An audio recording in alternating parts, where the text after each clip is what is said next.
yourself with your arm raised. Yo. The place is here, the time is now. On top of the world and I can't come down. No, I can't come down. This is how it feels to stand on the clouds. The place is here, the time is now. On top of the world and I can't come down. No, I can't come down. This is how it feels to stand on the clouds.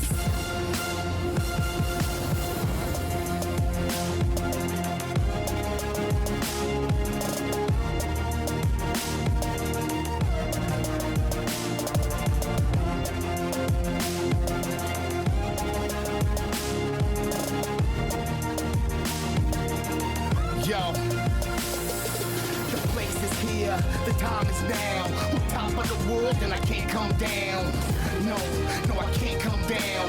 This is how it feels to stand on the clouds. The place is here, the time is now. On top of the world and I can't come down. No, I can't come down. This is how it feels to stand on the clouds. The place is here, the time is now. On top of the world and I can't come down. No, I can't come down. This is how it feels to stand on the clouds. The place is here, the time is now. On top of the world and I can't come down. No, I can't come down. This is how it feels to stand on the clouds.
I was born from the bottom but raised to the top.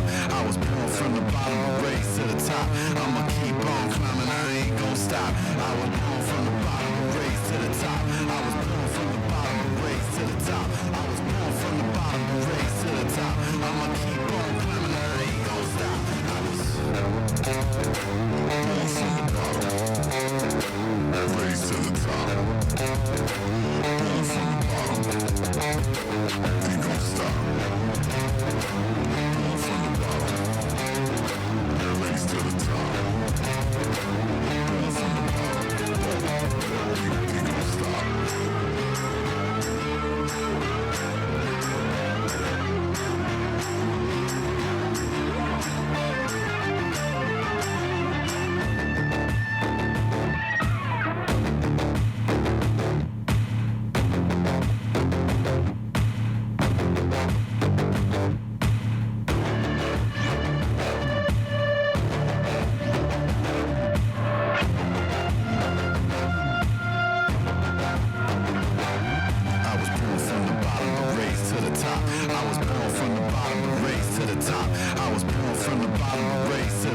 from the bottom and raised to the top. Born from the bottom, ain't gon' stop. Born from the bottom and raised to the top. Born from the bottom, ain't gon' stop.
Putting in big work, yeah. But I'm still a boss, call me mister, yeah. No L's, I'm a winner like December. Swear, stand on top till it's over. For real though, boy, I go crazy. All day, every day, crazy. Man, I swear to God, I go crazy. Every trip, I go crazy. like every chance that I get, I show out like a pair of Lambo doors on the whip. My sneakers on the floor, man, you know they cost the grip. They know I go crazy anytime I can flip. Lost lifestyle, I be flexing like I live. Cheerleader on the side, wanna come and give me kiss. All I do is work, put up numbers every trip. One time I took a loss, I've been winning ever since. Got my drum bag on me, you don't want me to unzip. I could give you 50, try to tell you I'm legit. I could be the reason why you going to the ship. I could be the reason why you going to the ship. Putting in big work, yeah. But I'm still a boss, call me Mister, yeah. L's, I'm a winner like December. Swear, standing on top till it's over. For real though, boy, I go crazy. All day, every day, go crazy. Man, I swear to God, I go crazy. Every trip, I going crazy. Yeah, I'ma do this face up, I don't need a pick. I be sniping, I don't really miss. Really trigger finger, I gotta pull it. Easy money, it's all in the wrist. Don't get on my bad side, that's when I'm the best, yeah. Taking all bits, if I shoot it and it's wet, yeah. I'm a real threat, yeah, I ain't done yet. Double back, do it again, just in case you forget. Now you know who it is, putting blood, sweat and tears. I die for this here, ball for life, that's for real. Like cleats in the field, put in work, do drills. I just gotta get to it, I can't never sit still. Putting in big work, yeah. But I'm still a boss, call me Mister, yeah. L's, I'm a winner like December. Swear, standing on top till it's over. For real though, boy, I go crazy. All day, every day, go crazy. Man, I swear to God, I go crazy. Every trip, I going crazy. Putting in big work, yeah. But I'm still a boss, call me Mister, yeah. L's, I'm a winner like December. Swear, standing on top till it's over. For real though, boy, I go crazy. All day, every day, go crazy. Man, I swear to God, I go crazy. Every trip, I going crazy.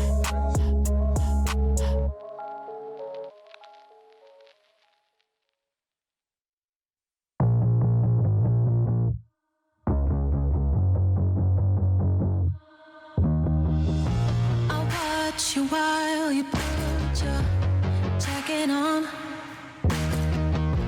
and count the final steps you take before you're gone. I wish you turned just one last time around to see the skies above me falling down. I don't know why you just can't stay here while we say goodbye. You can't deny we had a thing here, don't you realize? I need more than a keepsake, I need you for real. Don't end with a handshake. I need more than a keepsake, I need you to feel. Don't cut out the outtakes. More than a keepsake. You came like a natural disaster. I didn't run away. Bring it on, I'm getting faster, but it's far too late. Now I'm right in the middle of your earthquake, swinging back and forth. I try to hold on to wind and weather, but you're heading north. I don't know why you just can't stay here, why we say goodbye. You can't deny we had a thing here, don't you realize? I need more than a keepsake, I need you for real. Don't end with a handshake. I need more than a keepsake, I need you to feel. Don't cut out the outtakes. I need more than a keepsake, I need you for real. Don't end with a handshake. I need more than a keepsake, I need you to feel. Don't cut out the outtakes. More than a keepsake. I need more than a keepsake. More than a keepsake. More than a keepsake. Oh, I don't know why you just can't stay here. Why we say goodbye. You can't deny we had a thing here. Don't you realize? I need more than a keepsake. I need you for real. Don't end with a handshake. I need more than a keepsake. I need you to feel. Don't cut out the outtakes. More than a keepsake. More than a keepsake. More than a keepsake.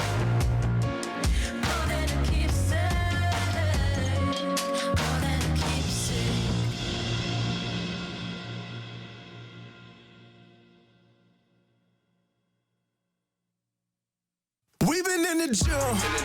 Yeah, we been in the gym. Focused on the win. What you say, boy? Come again. Hey, please come again. I like we ain't poppin'. Hey, who gon' stop us now? Who gon' stop us now? Who gon' stop us now? Who gon' stop us now? Who gon' stop us now? Coming for the top, but who gon' say a word to stop us? Climbing up so high that you gon' need a bird to watch us. Boy, that's way up. We serving L's to those with nerves to mock us, boy, don't play us. The vibes we got get blocked, approaches proper. Them dudes got majors ambitions. We ain't going for birdie. Legends in the making, dog. You watching 30 for 30. I keep a prayer for the fake. Got the real and dodge the snakes. Only mamba I rock with got 24 on the jersey. You about to witness something legendary. Ooh, I think they blind. They tryna see us. That's imaginary. You done lost your mind. Sleeping on the squad. Don't fit no competition. Hold up. Slept on our greatness long enough. Now we gon' run a score up. We tryna see the trophy pass around. Confetti on the cap and gowns. Focused on the dub, but we not backing down. How you gon' stop the plan of God when he marching with the squad? Look at me, this RMG, and we the captains now. We been in the gym. Yeah, we been in the gym. Focused on the win. What you say, boy? Come again. Hey, please come again. I like we ain't poppin'. Hey, who gon' stop us now? Who gon' stop us now? Who gon' stop us now? Who gon' stop us now? Who gon' stop us now? Stop us, I've been in the gym and I'm flexing monsters. Run up a check like a marathon, saying we gon' lose, it's like speaking nonsense. Not conscious how these jabs sting like I bang choppers, boy I slang liners like Steph Curry. They Usain Jong and I am the game like my name Harlem. Who gon' step and save his name? Return the kick like Devin Hester. In the end zone flexing. I'm talking harder than the reverend. Don't wanna hit it, it was destined. I train harder than legend. Need a trophy, I ain't resting. Ate a bag just for breakfast. Yeah, ate a bag just for breakfast. And a rapper that was flexing. Spit the bones out of catfish. But I swallowed up the necklace. Trying to make sure you cleared all the threats. Better put me on the checklist. I ain't playing. I repeat it till they all get the message. Yeah, there'll never be another one that can't. I throw everything, the kitchen, the sink, the toilet, the plumbing. I still come, I smell it like potpourri. Y'all gotta know when you get to the studio. I've been focused, I've been going. You been knowing now I'm not the one to sleep on. I burned down the room like I hopped on a dragon trying to get the iron on. Yeah, we been in the gym.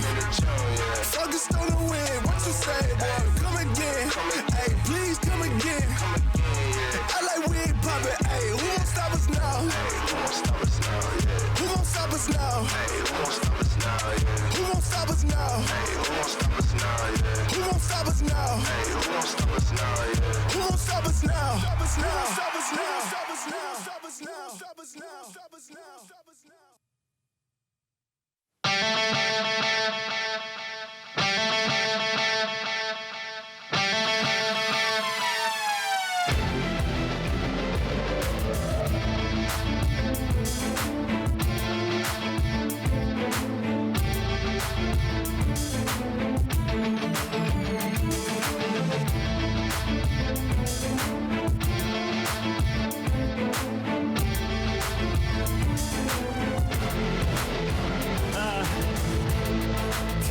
I climb and I'm never gonna quit till I get what's mine. I hope you came to win, cause I'm never gonna stop till I cop that ring. To the top I climb, to the top I climb, all the way to the top I climb, and I'm never gonna quit till I get what's mine.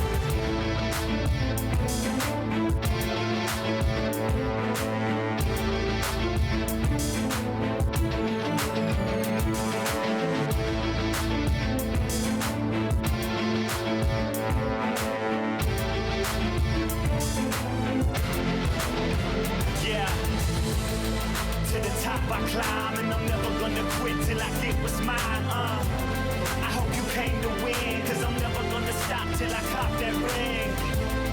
To the top I climb, to the top I climb, all the way to the top I climb, and I'm never gonna quit till I get what's mine. Yeah, never gonna stop, baby. Can't bring me down. To the top, on and never stopping till we succeed. We keep climbing up the ladder.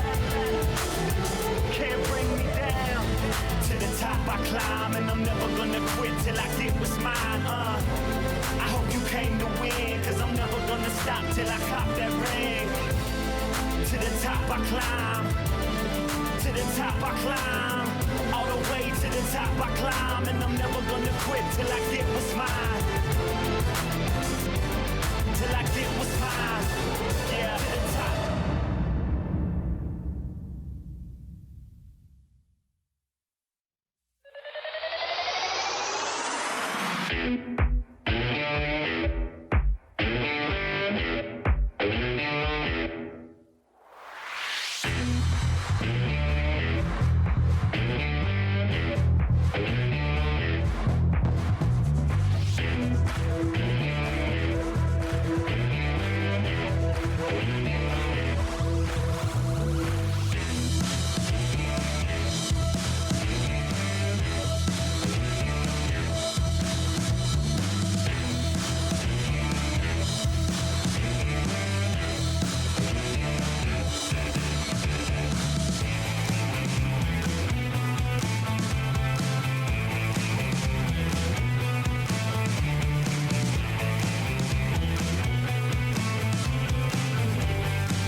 With your arm raised. Yo. The place is here, the time is now. On top of the world and I can't come down. No, I can't come down. This is how it feels to stand on the clouds. The place is here, the time is now. On top of the world and I can't come down. No, I can't come down. This is how it feels to stand on the clouds.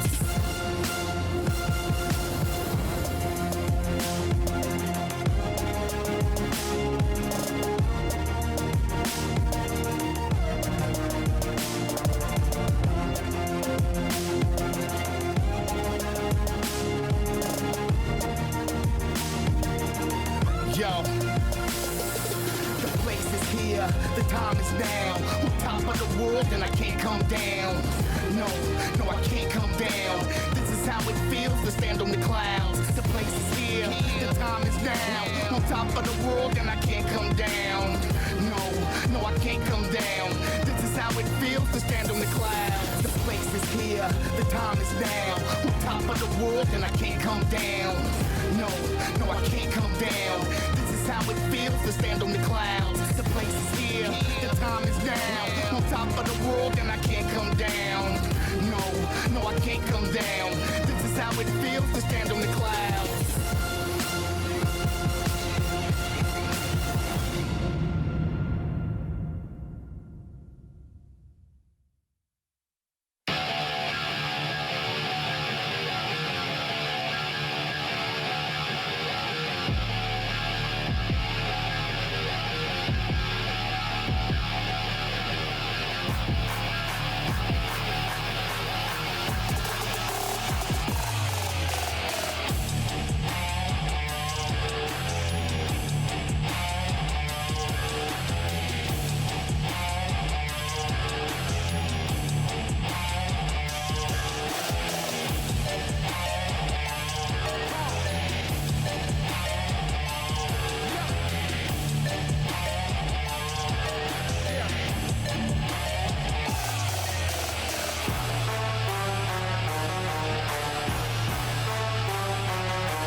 top. I'ma keep on climbing, I ain't gon' stop. I was born from the bottom, raised to the top. I was born from the bottom, raised to the top. I was born from the bottom, raised to the top.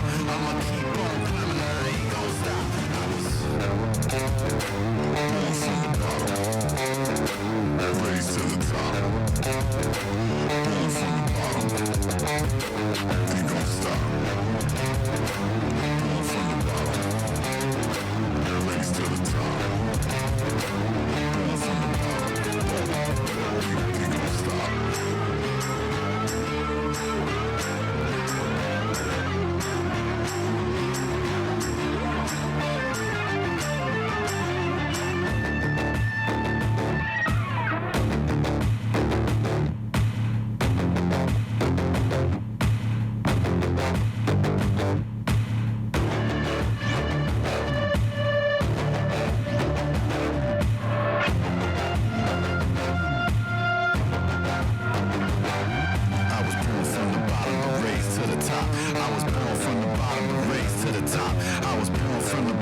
I was born from the bottom, raised to the top. Born from the bottom, ain't gon' stop. Born from the bottom, raised to the top. Born from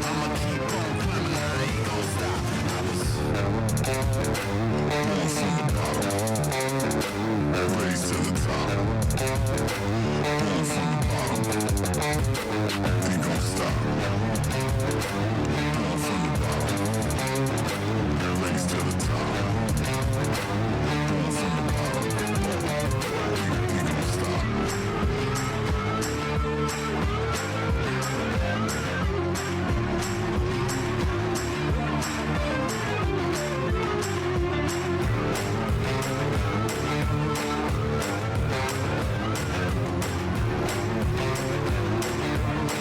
gon'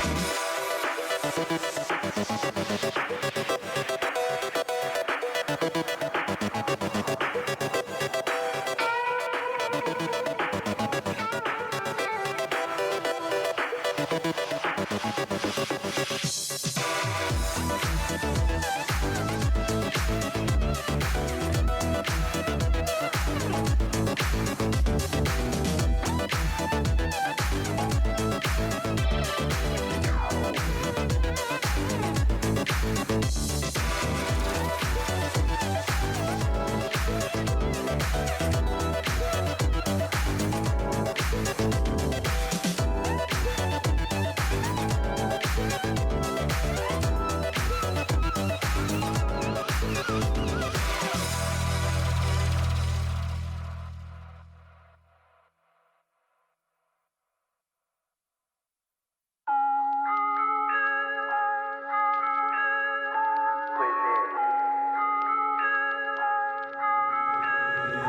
Putting in big work, yeah. But I'm still a boss, call me Mr. Yeah. No L's, I'm a winner like December. Swear, standing on top till it's over. For real though, boy, I go crazy. All day, every day, crazy. Man, I swear to God, I go crazy. Every trip, I going crazy. Seem like every chance that I get, I show out like a pair of Lambo doors on the whip. My sneakers on the floor, man, you know they cost the grip. They know I go crazy anytime I can flip.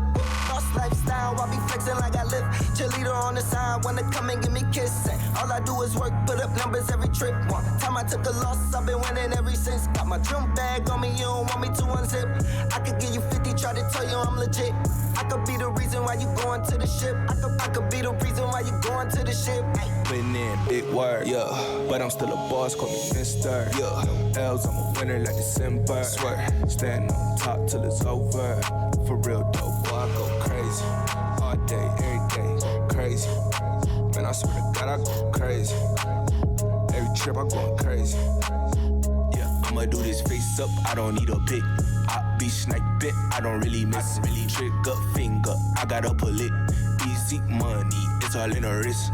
Don't get on my bad side, that's when I'm the best, yeah. Taking all bits, if I shoot it and it's wet, yeah. I'm a real threat, yeah, I ain't done yet. Double back, do it again, just in case you forget. Now you know who it is, put in blood, sweat and tears. I die for this here, bought for life, that's real. Like cleats in the field, put in work, do drills. I just gotta get to it, I can't never sit still.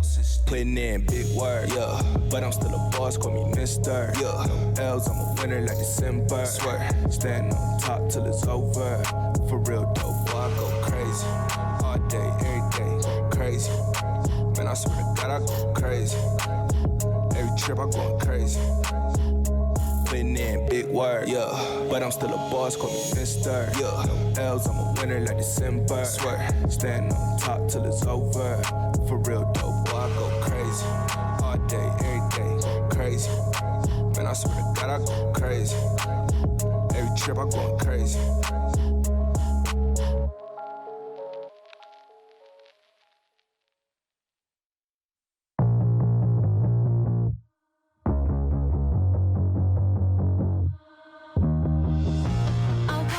You while you put your jacket on and count the final steps you take before you're gone. I wish you turned just one last time around to see the skies above me falling down. I don't know why you just can't stay here while we say goodbye. You can't deny we had a thing here, don't you realize? I need more than a keepsake, I need you for real. Don't end with a handshake. I need more than a keepsake, I need you to feel. Don't cut out the outtakes. More than a keepsake. You came like a natural disaster. I didn't run away. Bring it on, I'm getting faster, but it's far too late. Now I'm right in the middle of your earthquake, swinging back and forth. I try to hold on to wind and weather, but you're heading north. I don't know why you just can't stay here. Why we say goodbye? You can't deny we had a thing here, don't you realize? I need more than a keepsake, I need you for real. Don't end with a handshake. I need more than a keepsake, I need you to feel. The opening ceremony is the pinnacle of what fans look forward to every single League of Legends season. Getting to do this for players, it's really an honor, and it's incredibly motivating to think back to when I first started playing and I watched the show and I was completely blown away. The thing that unifies all of us is this desire to deliver an absolutely unforgettable experience for players. The challenge is that we're always trying to figure out how to set the bar higher.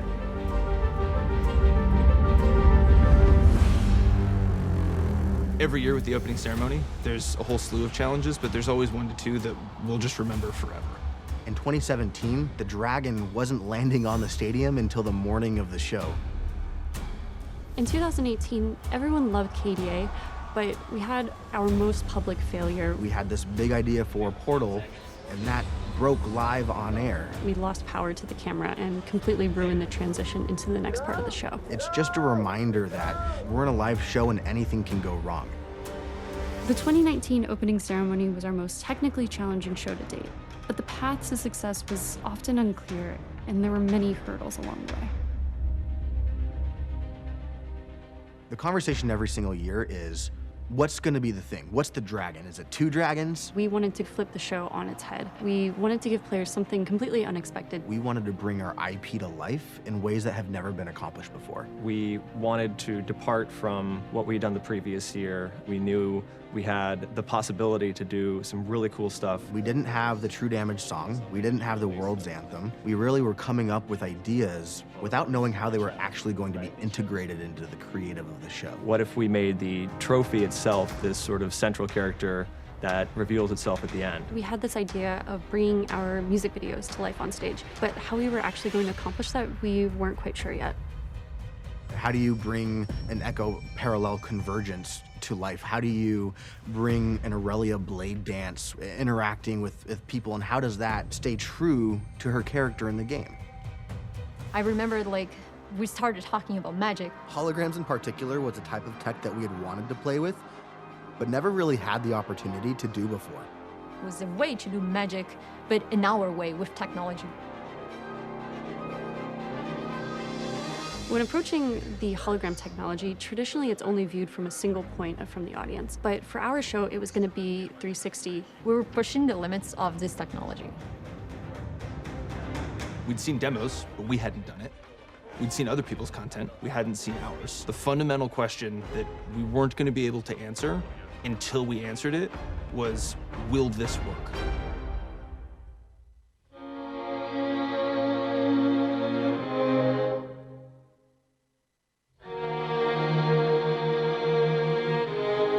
These opening ceremonies are perfect opportunities to take musical experiences to new places and to excite players in like totally new ways. For us, it's just trying to really touch people and also express ourselves in different kind of creative ways.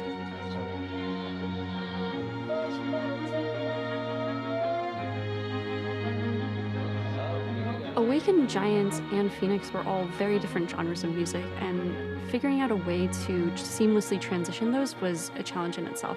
True Damage is really that next evolution for us of moving into continuing that narrative, tying the knot between previous years into this year and potentially showing more opportunity.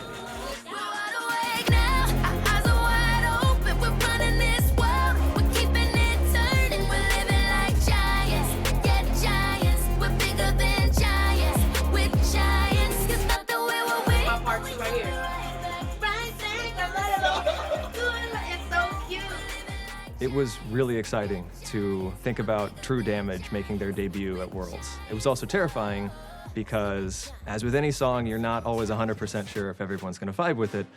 We really wanted to think about what music would sound like in 5 or 10 years with a weird mix of languages and sounds, and taking something that's fundamentally hip-hop but infusing it with a lot of unique DNA. We had to keep all of this under wraps, what it sounded like, what the performance was like, and we had to sort of trust that players would follow us down this path into a genre that we hadn't explored yet. So when it comes to like working with certain artists, we really want to reach out to ones that like kind of get it, right? And are truly invested, understand what we're trying to accomplish. When they feel like they're inhabiting Senna, when they feel like they're bringing Echo to life, like that is the sweet spot. And overall, just a cool partnership, a cool experience to do something together, and that's really what it's about for us. So when we had chosen the members of the band, this basically became the time of excitement for us because the opening ceremonies team then had an understanding of what it was going to potentially look like on stage. It's just, that's where all the creativity just starts to explode. We keep pushing the limits of what technology can do for us, but that is in service of where is our imagination taking us. Embracing holograms gave us the opportunity to have this action and reaction between our virtual performers and our human performers in a way that we knew was going to be very special. When we first started investigating how to do this show properly in the round and represent these champions on stage with real live performers, we realized that we needed some very specific technology in order to make that happen. With augmented reality, there's always this compromise of like, it's gonna look great on broadcast, but is it really that compelling in a live setting? And this is gonna be really special because we don't actually need that layer of technology through a camera to be able to experience it. There's actually gonna be a whole bunch of HoloNet scrims, which you can see here. This set of surfaces should be invisible to the naked eye, and it will be able to capture our projections on it. In order to make this feel most magical, we needed to hide as much of how it all came together from the audience as possible. To accomplish that, we had to find ultra short throw projectors, which are in a very limited amount in the entire world. The first question was, can we get enough to even do this? With holograms, if the holograms fail, you just have a performer on an empty stage and there's really nothing else to it. The show was so reliant on the technology. We knew that we needed to stress test it to its max. We got a small test piece that we were able to set up in the LCS studio here in LA. This is the very first time that we've actually put content intended for the actual show on the technology. Bring out the clothes and see what the clothes look like and what people look like back there with the stuff. Everyone was so excited to see what this product looked like because none of us had actually seen it in person before.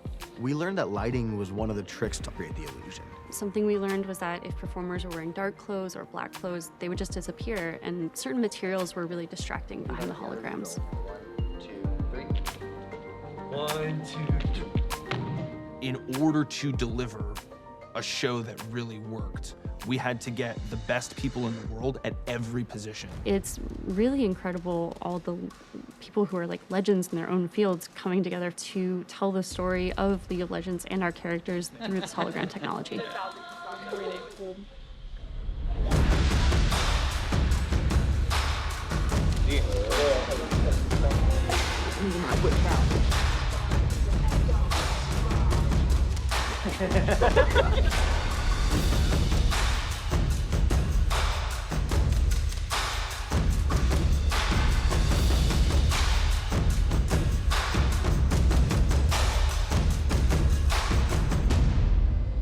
We set up a full-scale hologram test here in LA. If for some reason it didn't work, we were so close to show date that we really didn't have any backup options. It's very difficult to pinpoint very specific problems with specific pieces of content without seeing it up there live, ready. Not having the projectors is showstopper, for sure. Like, that's not up for debate. Solutions have been found. Great. So we did a shoot last night with Duckworth, which was great. It was great. And then we're doing prep today. We're doing 3 days of work here, and then we have a full shoot day Monday. And I die Tuesday. Yeah. Every time there's wind, the ceiling is actually moving.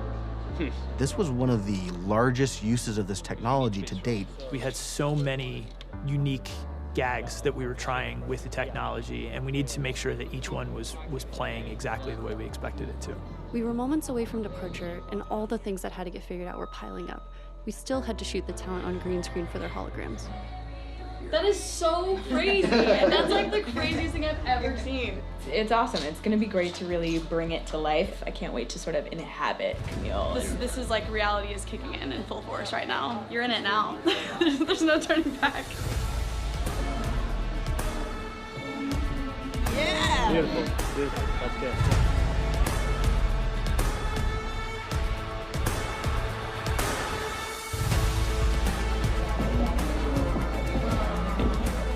You know, this is the most magical stairs I've ever been on.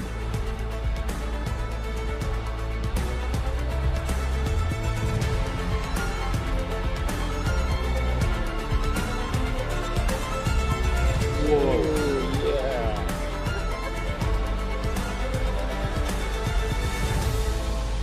It's the moment of truth. Faster, okay. Coming down. Like here, there's a little more separation, but here there isn't. So, in the week before everyone departed for Paris, it was this passionate, frantic rush. What can we do to make this absolutely the best? Because we know it can be. so that we could go. And then on the... I thought it was okay for it to be It was going to be 1 meter away. It wasn't 1 meter away. No. Why are we looking at that stuff? No, I know, but you're telling me that the other one is twice as much as that? So the front edges and stuff. We weren't even in Paris yet, and we knew that we weren't going to get the final piece of content until the day before the show. So,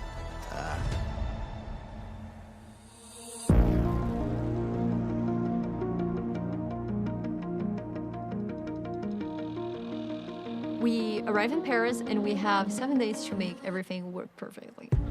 We knew that we were going to have an extraordinarily tight load in.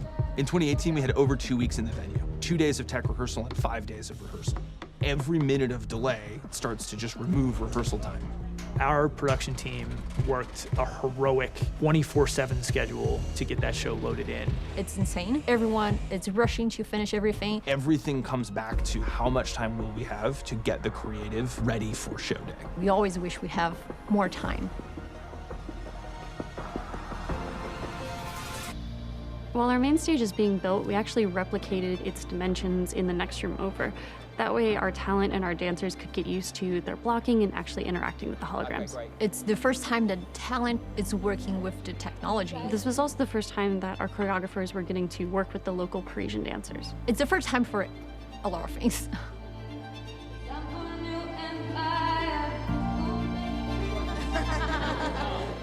Seeing the True Damage crew practice the song together for the first time was kind of nerve-wracking. This was a group of artists that come from all over, that speak different languages. We didn't know how well they'd get along, how good their group chemistry would be. It's really important that even in this small amount of time, that they learn how to work together really well. They had to be in sync, and we only had a few days to get them there. We're thinking for today, it would be great to just go in chronological order. So we're kind of going to go in sections. And so the more that we are interacting and we're moving in the same way at times, or at least have moments with the holograms, yeah, that's when like you really zoom out and you're like, oh man, this is like all working together. Crazy, visuals is next level. You know, I can't wait to be up there and see it come to fruition, come to life. You know, I'm excited. It's gonna be beautiful. Big vibes. I'm very excited too. First thoughts. So we'll see. I guess speechless, because he was speechless. It's like nothing I've really ever done before, so I'm super hyped. I feel like I need to like elevate my own like personal performance now. After all that. All these millions. You know, right here, all that. okay. I'm like, okay. I guess rapping on the mic ain't enough now.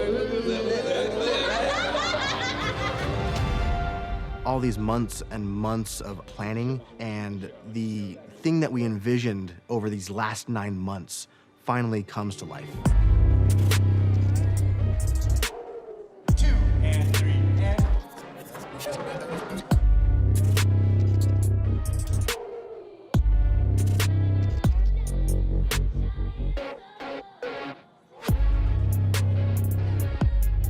Every take we get more confident, more comfortable, but I feel excited. How you feel? I feel great, man. Everybody's professional now, you feel me? Everybody coming through, holding that thing down. Everybody got dance moves and stuff. We hit that thing, going crazy. Are you dancing too?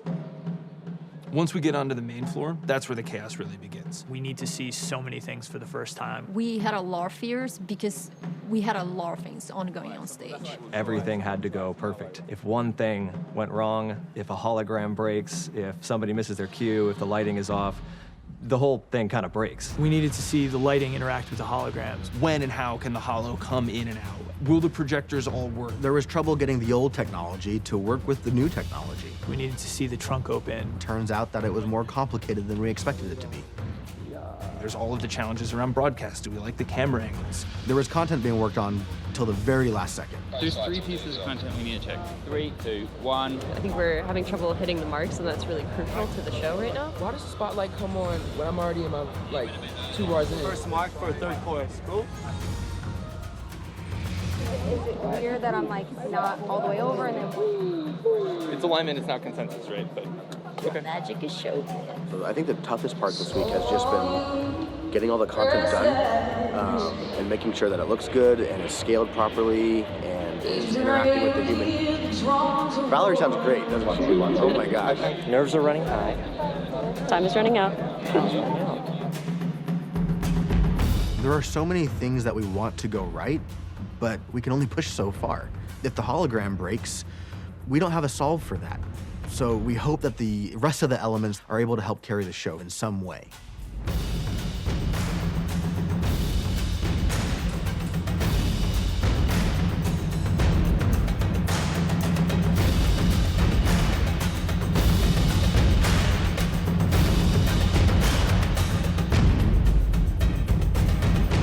No, you just got to keep revising until you can't anymore. Until literally they say stop turning stuff in, because the show is already over. We've got to stop. What we see here is what we're going to get tomorrow. The show must go on.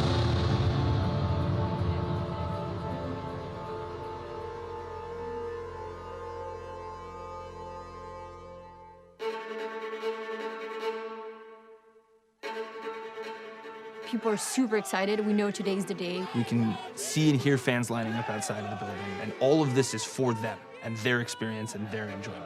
We're all very anxious. Months of work are gonna show today. Like, we know everything needs to work perfectly. There's really no downtime before the show. We are working up until the countdown clock starts. We're all having this underlying stress of, is this actually gonna work? In the moments before the show, there's 100 different things that are going wrong. They tried to open it, then it didn't open. The trophy case didn't open when we got there in the morning. There were technical issues with it. We didn't know if we were gonna be able to have that be a working element in our show. Everything that could go wrong with Kiana's ring the morning of the show was going wrong. Projectors? Let's check. Let's not hold doors. HoloNets were getting unfocused because of the air conditioning in the room. You know, the natural elements of the world. Because they are cleaning the floor and they are super close to the screen right now. No one anywhere near the screen, please. You just have to accept that you're doing as much as you can, and whatever will happen, will happen. Yeah, we are, mate.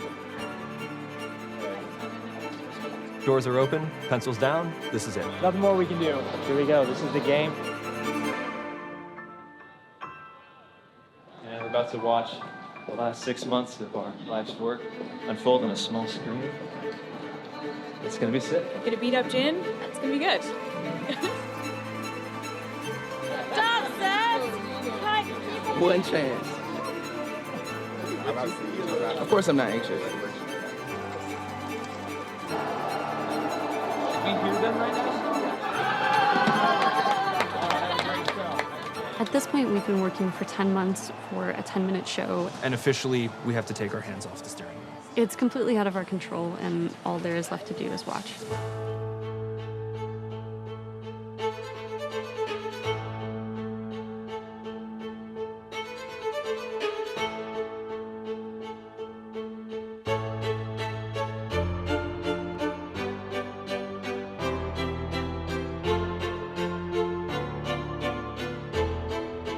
All I'm thinking about is that first hologram instant. It hits, and you hear the crowd's reaction.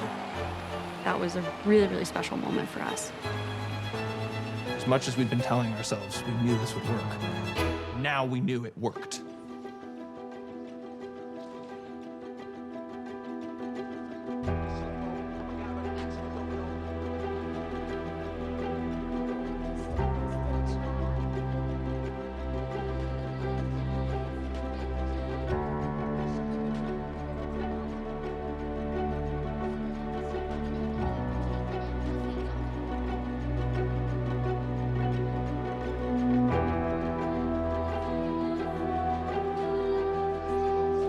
There's the massive What You Mean graphic on the holo, and as much as I love everything about that performance, nailing that beat in the show was the one that mattered to me more than any other. That was such a highly complex moment of the show. And in rehearsal, we just hadn't gotten it. It was better than we could have ever imagined. At the end of True Damage, there's this momentary feeling of relief, like, oh, okay, we got through that. And then your brain kicks in and you're like, oh, there's all of Phoenix we got to deal with.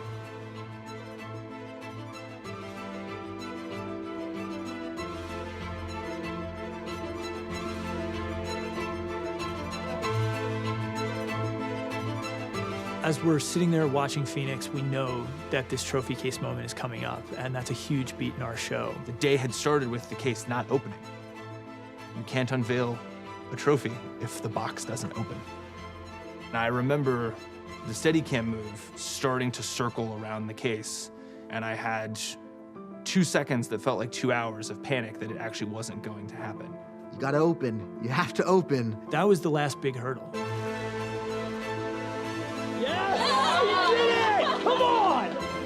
The relief and catharsis, because that is effectively the last scary thing.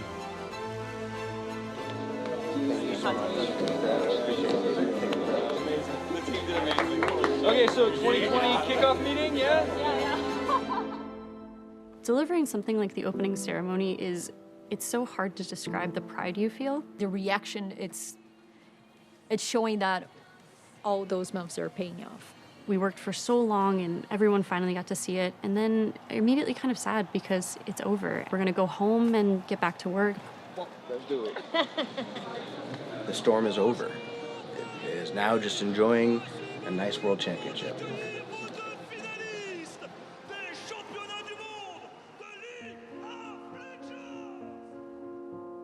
Getting back into our normal routine, things feel a little bit quieter and a little bit slower for a while. We've already begun planning what we're going to be doing for this year's World Ceremony. This is the 10th anniversary of competitive League of Legends, and we need a ceremony that's going to be as big as that moment should be. I'm really most excited to explore what else is out there and what else we could bring to the show. Engaging on these kinds of big creative questions is the high that we all want to keep chasing. Music is a central force in our shows, and it's something that will stick with players forever. So I think we're going to carry that over into 2020. We're excited about the future and all of the different ways we can make the next opening ceremony incredible. The 2020 ceremony is going to be awesome.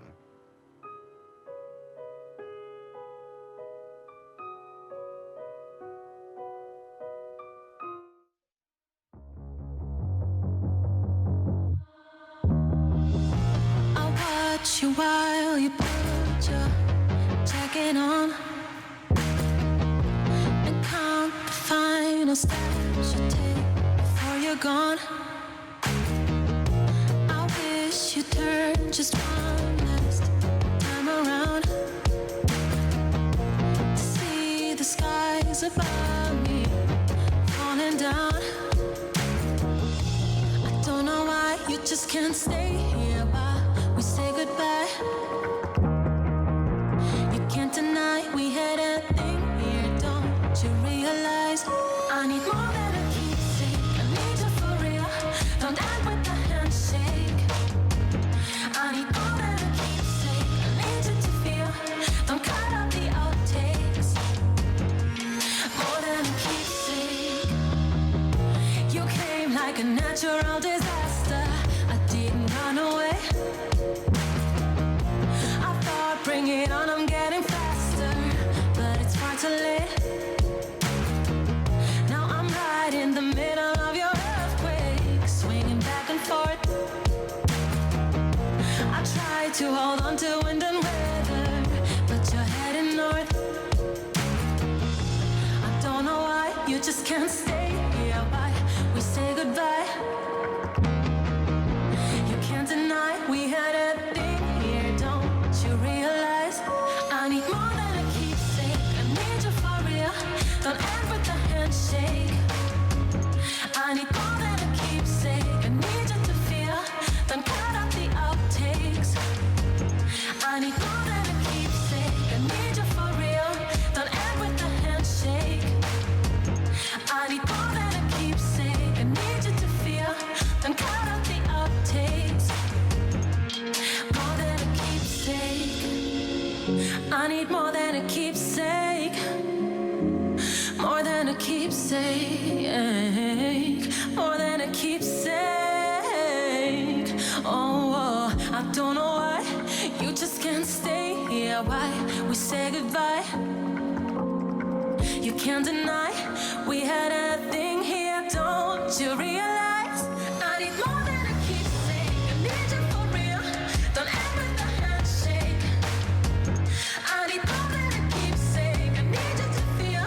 Don't cut out the outtakes. More than a keepsake. More than a keepsake. More than a keepsake. More than a keepsake. More than a keepsake.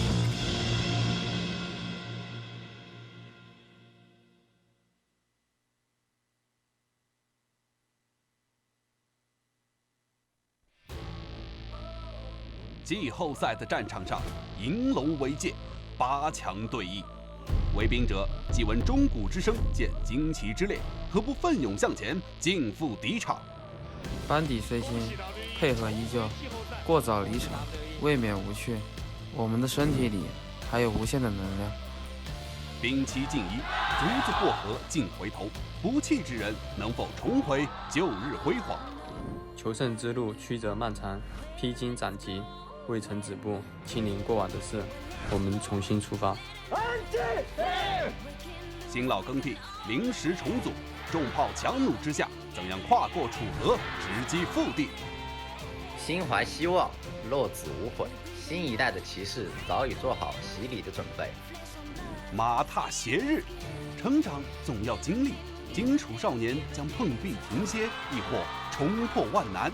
尘埃汇聚，才有了发光的机会。别停下，我们的征途才刚刚开始。居行坦途，前程似海，屡求不得，又该如何为自己证明？冠军之志，每一步都绝非易事，从不瞻前顾后，大胆的去走我的路。坐镇中军，慧眼识人方可为帅。辉煌过后，是否也会难做抉择？诸将未定，时间会给出答案。再度涅槃又何妨？区区汉界，休想困住凤凰。飞向开局，跨越原野，名列前茅仍有质疑，成为一流还差什么？相信自己有能力，那么你就真的会有。蜕变过后，正是收获的季节。将者智信仁勇严也，星升战绩，终点会是何方？一步之遥，再临巅峰。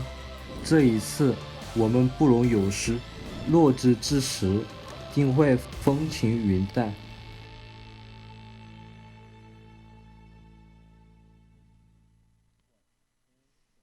That video gives me chills every single time. Welcome to the LPL, ladies and gentlemen. Welcome to the penultimate best of 5 here at the LPL Spring 2020 playoffs. My name is Munchables. I'm joined by Dagda.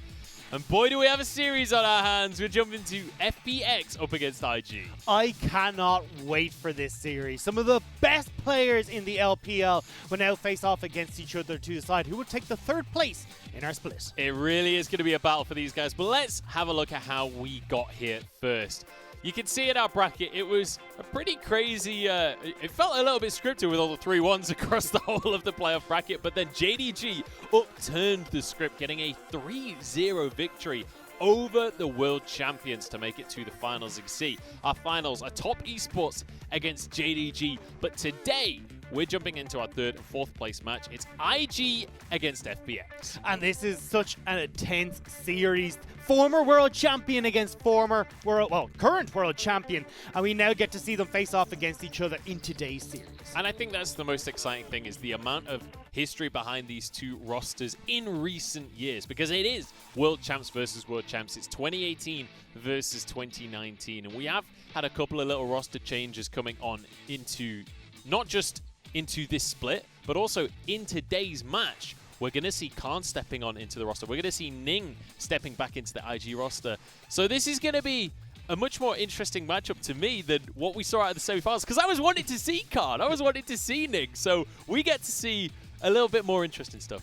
But that's the thing here. We're looking at what was the former world champions from 2018. They have looked a little bit shaky coming in since that big performance where we saw them take to the world stage. Same with FPX, winning in our summer playoffs, now getting the world championship, but coming into spring split, they've definitely looked a lot shakier.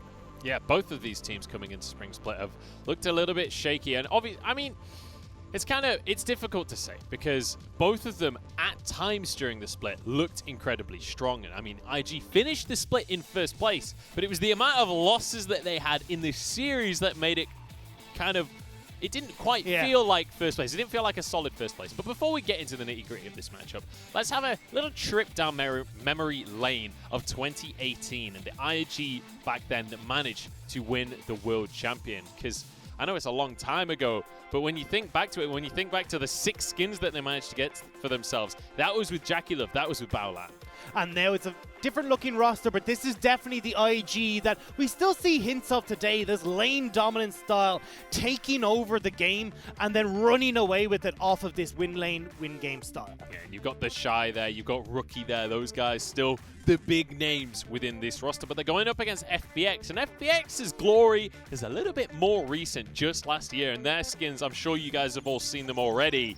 Their skins have been announced, and their roster is still mostly the same, but with a bonus top laner stepping in. Yeah, Khan will be stepping in today to provide a little bit more X factor up against the Shy, but still you can see Gingoon part of this roster, and that's been the roster they've played throughout playoffs. It is still the same team from that 2019 World Championship. But before we do start talking about Khan, because that's a conversation I'm really interested in, but Khan versus the Shy is a big old matchup.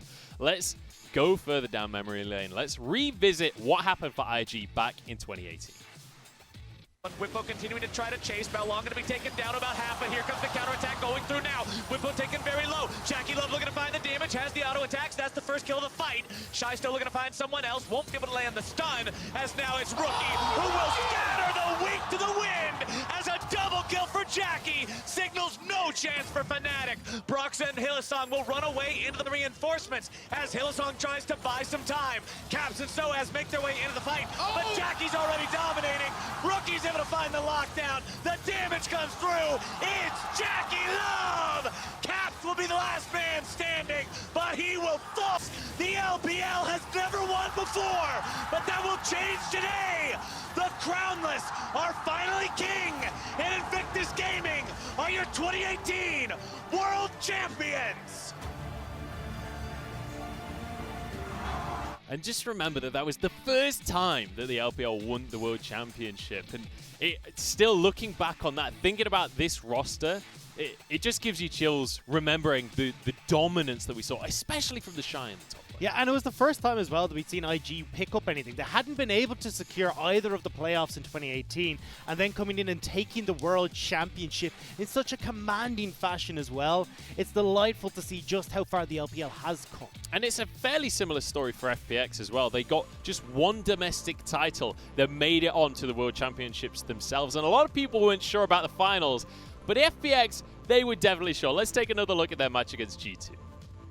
Terrifying. There goes the teleport. The Tian, you beauty, gets the double kill for FPX. The flash available. LWX will flash away from Mickey's flash. It's traded 1-for-1. Here comes Perks. Here comes Caps. Doabee's the target. Gets caught up on the final breath, but the hero's entrance does so much to save him. FPX cannot be stopped, cannot be contained, cannot be controlled. Kills Gingoon. The Nexus is being focused. It's going down, and Fun plus Phoenix are your world champions. Are back to Another 3-0, back-to-back now, 6-0 is the LPL in the last two World Champions. And now, both of them coming into 2020, kind of in the form that you've seen from FPX and IG in the past, not performing quite to that level in Spring. No, they haven't been able to quite perform to the same extent that we were hoping for. And as you can see, I mean, they're in the third, fourth place match. They weren't able to push themselves in towards our finals, but still this team, both these teams are incredibly dominant, incredibly scary. And to see both the raw power on these squads going up against each other today is going to be such an exciting match. Yeah, I mean, you know it's dominant squads when you're talking about them not performing in a third and fourth place match. But let's take a look at the rosters as they stand coming into today's matchup here, because we mentioned the roster changes and how it's changed since they won the World Championship. Lian has stepped in for Invictus Gaming, although it'll be Ning starting in our first game today. But it's Puff and Southwind are the standout new players for Invictus Gaming. And when you look down towards FPX, it's going to be Khan coming in over Gingoon today. Khan has been brought in to bring a little bit more of that X factor, that carry potential from the top lane.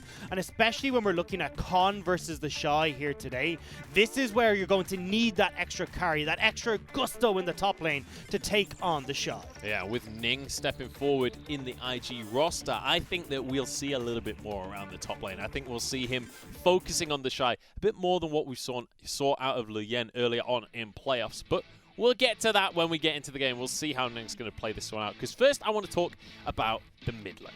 We've got Rookie up against Super Carry Doabeee. Both of these guys, I mean, Rookie in his series against top looked exceptional. And I like that both of these mid laners exemplify how their teams like to play. FPX work as a unit to control side lanes and start this early game snowball to take over in the mid lane. And this is where Doabeee, on champions like Ryze, on champions like Galio, will look to have his influence on the map and start things early for FPX. And you can see that here in the clip. Doabeee moving down to the bottom side in Game 3 against JDG, and even when they were losing out in this series, still able to impact the map in the early game. Rookie on the other side, though, he's just going to look for solo kills. He's going to look to take down, arguably, the best mid laner in the LPL. Although Yagao, I think, is going to have to argue with that tomorrow. I mean, IG, this is all about solo lane dominance. The way that this team plays is heavily win lane, win game, and they will look to overwhelm you with their sheer skill. So expect a lot of highlight moments in this game, and let's see how this is going to kick off. That's all I want. I just want it to be an absolute bloodbath between these two teams. The fight for 10 championship points, but let's see who's going to be stepping on forward as we bring our lineups for today. FPX, you can see there, Khan coming on in. A lot of people saying maybe he's the X factor for this new version of FPX. We've yet to really see it this split, but I'm sure that they've had plenty of time to work on it for themselves. Ning as well, stepping back into the roster for IG. Puff and Southwind obviously replacing towards the start of this split. And Puff and Southwind have been the steady bot lane for IG, the cornerstone that allows the Shy and Rookie to go nuts. So expect a lot of bans still focused down towards that bottom lane. But as I say that though, you've got to always watch out against IG. Kalista and Lucian are not bottom lane bans, they are solo lane bans. They certainly are. And so far in playoffs, against IG, we've seen Kalista and Lucian banned 100% of their games. Against FPX, we've seen Rumble and Galio banned against them 100% of their games. The Rumble has been taken off the board. Both the Lucian and Kalista are. We'll see if IG will respect this Galio pick from Doinb. And the funny thing is, we've only seen Doinb pick it up once. He's only had a single game on that Galio, and it's still that respect is coming in. So there's obviously something churning behind the scenes that teams are afraid to pass over, but the Nautilus ban from both Doinb and Crisp. And now the question is, how much of a priority pick is that Galio? I don't think it's first pickable, realistically. A Galio, you kind of need to build a composition around it, and FPX decide they want to go for an AD carry first. And now you're in a situation as FPX, well, a lot of those big AD carries already banned, the Varus, the likes of the Kalista. I'd imagine Misfortune is going to be next up for Puff here. Again, does well against the Aphelios. You can push him back out of these fights. And I'd like to again see maybe something picked up towards the jungle, but this is IG. They don't care about standard drafts. They don't care about what you think they should do. Yeah. They are all in on solo lanes, and they want their picks locked in first. And Rookie, after losing to Knight Syndra almost 4 games in a row, basically, wants that Syndra for himself. But importantly, that Jace, that's a priority pick for the Shy, for Rookie, and for Khan. And here's what we look towards. So when we go towards Syndra, this is actually something Doinb struggled against in FPX's semi-finals. He wasn't able to get these roams off on his rise, and that was where FPX started to fall short. So IG already locking in this dominant mid laner for themselves.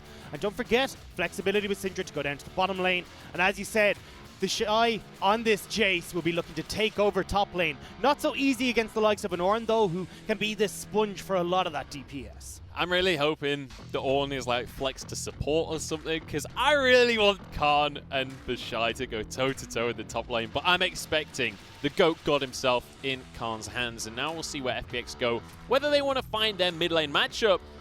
The Galio that we talked about could be locked in, but they're going for a jungler.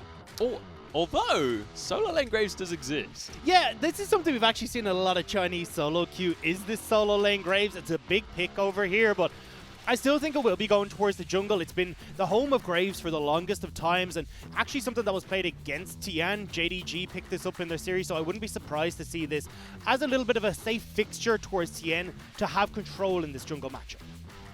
On the other side of the board, IG going to grab that Lee Sin for the side of Ning. And now onto the draft, or onto the ban phase once again, sorry. We'll see where IG want to pinch onto the side of FPX, and you'd expect them to be looking towards that mid lane. It makes the most sense here, especially when you already saw the Galio hovered, FPX considering taking that in their first rotation. So this is where you start to get rid of some of the beefier bruiser styles, so that then the Syndra can have a fun time. Get rid of your Sylas. You've already got the Nautilus gone. I wouldn't be surprised to see the Galio, but you've always got to give respect to Doinb's rise. It is his most played, but also one that only has a 29% win rate. So a little bit of respect, but maybe not as much as people usually think. Yeah, that's the thing. Like, a lot of the games that Doinb has played on Rise this split were in playoffs games. 3 games. Their playoff games haven't looked that good. So it's understandable that the win rate doesn't necessarily match the priority. On the other side, Ezreal banned away. So I like what they're thinking here because, okay, we've already got a Syndra, we've got a Jace. This could be a very heavy poke composition. So you've got to be worried about something like that Ezreal that could set things up for yourself in the bottom lane. But there's always, as we talked about, that flexibility here with the Syndra where you can put the Syndra down into the bottom side of the map, does really well against the Aphelios, and even take a Corki in the mid lane for Rookie. But this doesn't feel like an IG style of game. I would expect still that Syndra to go towards Rookie in the mid lane. Yeah, certainly would be expecting that. Bear in mind, Senna is still open. Senna, one of the most played AD carries for Puff across this split. It's something that, earlier on in the split at least, Puff and Southwind were playing quite a lot of that Senna. It's fallen off in priority in a big way, and with Tahm Kench removed, that makes the Senna even more difficult to lock in. It's also this great disengaged champion that's been removed from IG. When you talk about poke, when you're looking towards sieging, having that pick removed makes it a little bit more difficult for you to fall back. So I'd imagine still Southwind can go towards his most played, which is the likes of the Braum if he wants to here, which still provides that disengage. And with the Misfortune there, fantastic wave clear, and can provide a lot of that siege potential off of the bullet time. And just look at the composition from IG so far. Pure mid-game power right there. I'm expecting a brawl coming out from them, but I feel like I say that every time I cast IG. I expect a brawl out of them. Crisp, though, goes for the Leona here alongside Aphelios, and now we'll see what Doomby is going to bring to the mid lane. Could be that Twisted Fate. We've seen it before, and he actually locked it in against the Syndra. Can be a little bit of a struggle if you decide to go toward it. Opted for the cleanse in the last situation, but I prefer this Galio. I think just this overall composition that can deal with the 1-3-1, can separate out the likes of IG here so they can't push as effectively against you. And if you do end up finding these engages that work for you, Leona can go quite far in. You've got the Ornn and the Leona as well to set up these long-range engages, which is something IG want to try and dissuade as much as possible with this composition. Yeah, so this we'll finally find out why the Galio has been 100% ban against FPX so far in the playoffs. Bear in mind, that's across 7 games. That's a lot of bans on the Galio. Doomby finally grabs his hand on that for the second time this split. Southwind going to go to Old Faithful in the Braum alongside Puff. Yeah, this makes the most sense. We talked about it. Disengage is fantastic. You just want to kite back as this composition from IG. So again, it's for IG, win your lane through these dominant champions and then set up for sieges off the back of this. When you look over towards FPX, though, they want to try and at least weather the storm a little bit and then set up as this 5-man unit where you can either have these great engages around team fights or split off into a 1-3-1 where you have Khan pushing one way, Doinby off in a side lane as well. And, well, actually probably more of a 1-4 because you'd like Khan to be there to start off and engage alongside the Leona and have Doinby fly in from off in the side lane. So you mentioned that FPX need to weather the storm in the early game. What does that actually look like with this composition? What has Tian got to be doing to make sure that his teammates can survive these lanes? So the beauty about the Graves is how fast your clear is. You can oftentimes get out onto the map, get some early vision down, make sure you're controlling the likes of Scuttle Crabs. And it's more about trying to enable Doinby in a lot of these situations. When that Galio hits that level 6, he wants to be moving on around the map, but that can be a little bit of a struggle with this matchup against the Syndra. Syndra looking to push waves continuously and make it a bit of a nuisance. So if you can get these early ganks as TN towards mid lane, enable Doinby to get out onto the map, you can have a lot more success, especially on when you've got a Leona and an Ornn. Both these want to be aggressively getting on towards their targets in engages, and if you've got the likes of a Galio popping in on top of that, makes it quite difficult to escape. Well, we're already into game, Tag 2. We've kicked off game number 1 here between FPX and IG, but Shy, he has himself the Jace in the top lane. It's his signature pick. It's something we've seen countless wins on for him. He's about to get invaded 1v2 right here. Tian wanted to find his way in. I think he only spotted Khan, but I'm not 100% sure on that one. Ning is going to be here to defend his red buff, though. I don't see any funny business in around this red buff right now. Both teams just trying to scout out starting positions and see where the enemy is. Ning, starting on this top side of the map, will be able to path down towards bottom.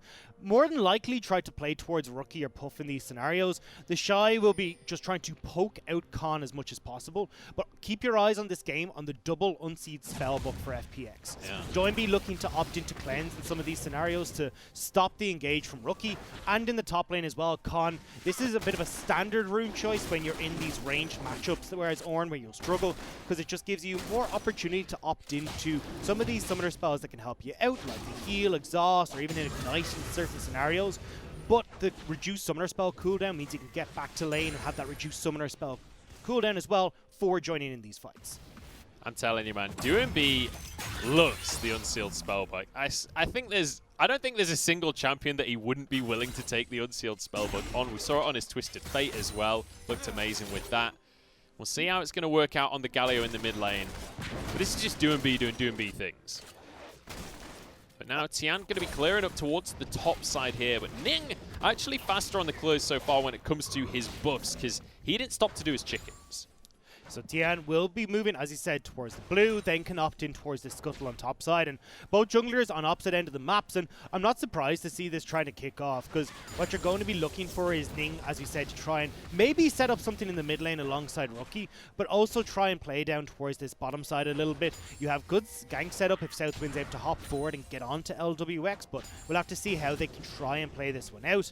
Tian, though, trying to move top side.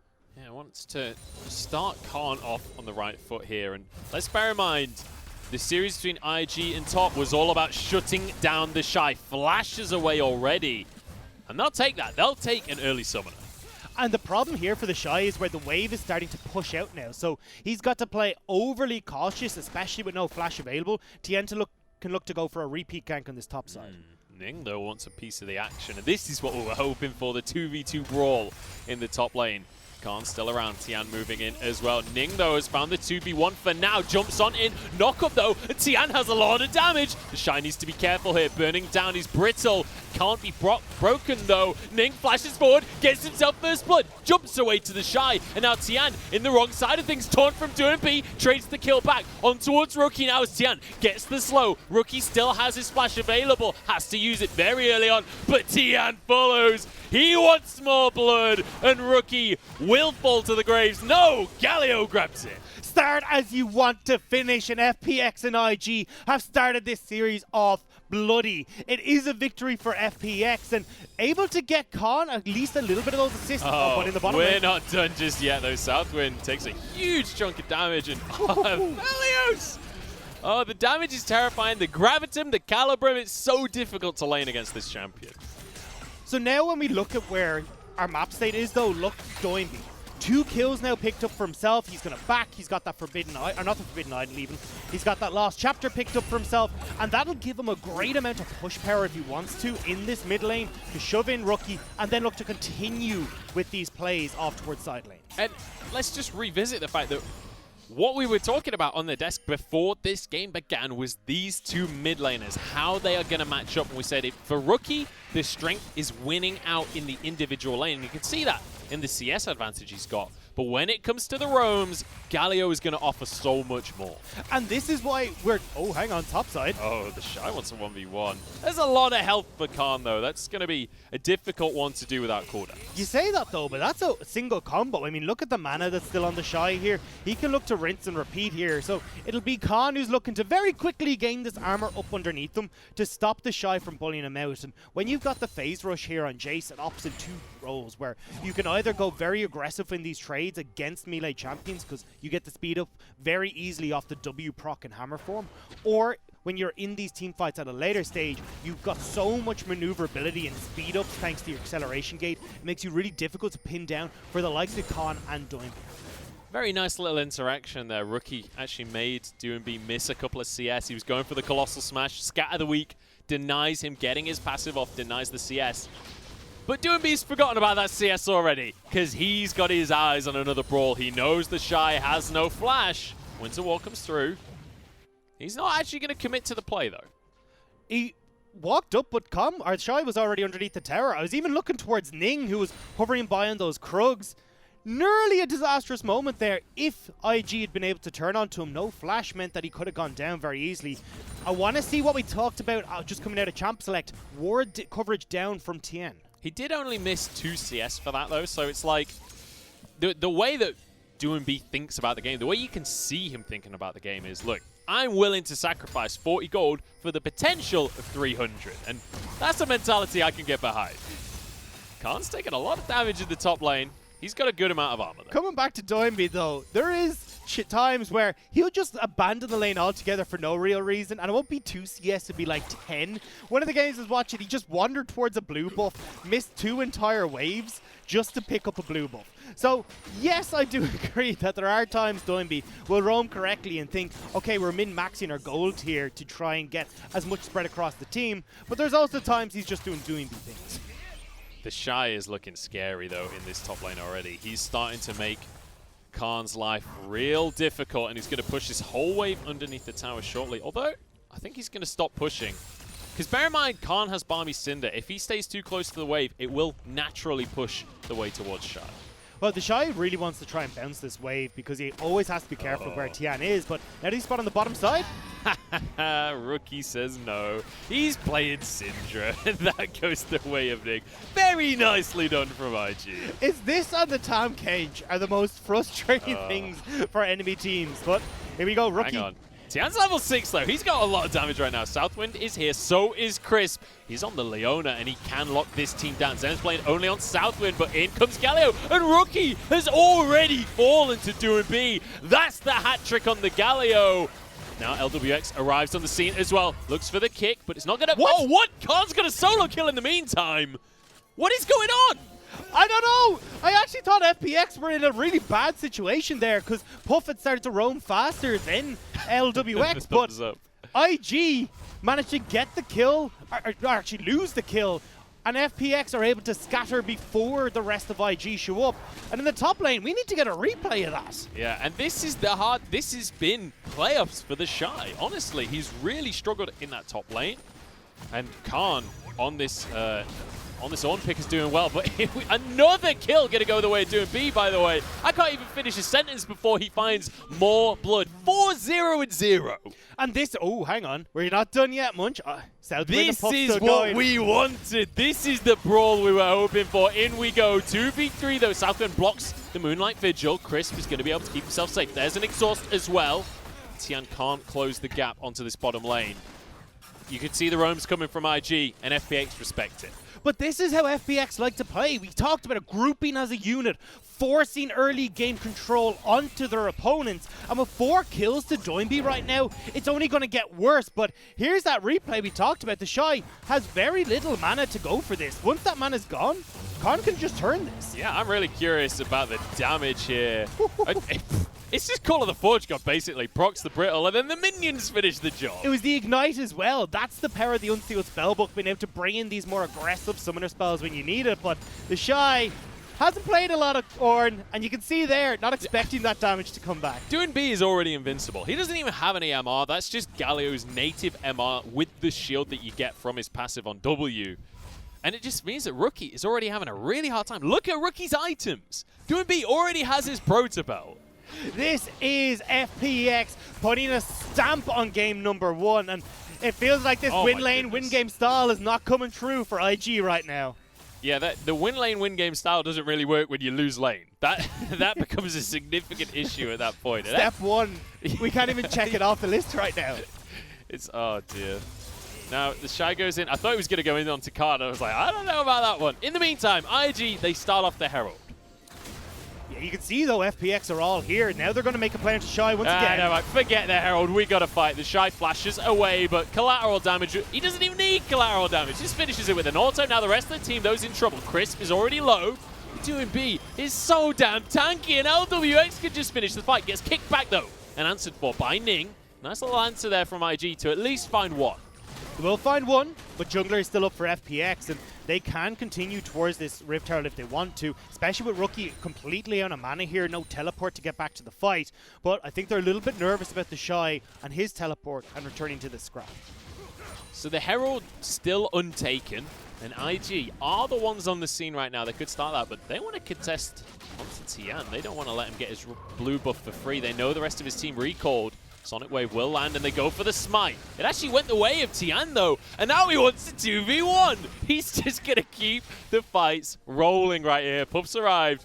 They all back away, but hey, Tian got his blue buff. Tian gets the blue buff. Southwind needs the back, though. There's still a lot of members of FPX up towards this Rift Herald. Khan looking to take over in this top lane, and this is something we've seen from the Shy before. More career deaths than kills. He wants to add one more right now. It's only 0-3, and it might get worse from here. No flash available. Crisp has found him. B's joining the party as well. Ning runs away with his tail between his legs, and now on towards the top lane tower. And here's how Doinby is approached Rookie, saying, hey, look, you want to kill me in lane? You have the most solo kills in the LPL? Well, try and kill me if I'm never in lane. I am everywhere on the map. I am omnipresent, and I am taking down the Shy over and over. And we said the Galio across the 7 games in playoffs so far for FPX has been banned against them 100% of the time. This is why. IG, though, now trying to answer for a play on the bottom side. LWX, you've gone too far, buddy. Uh-oh, flashes away from the scat of the week. And that is all of the dive potential gone. Braum is not much of a dive champ.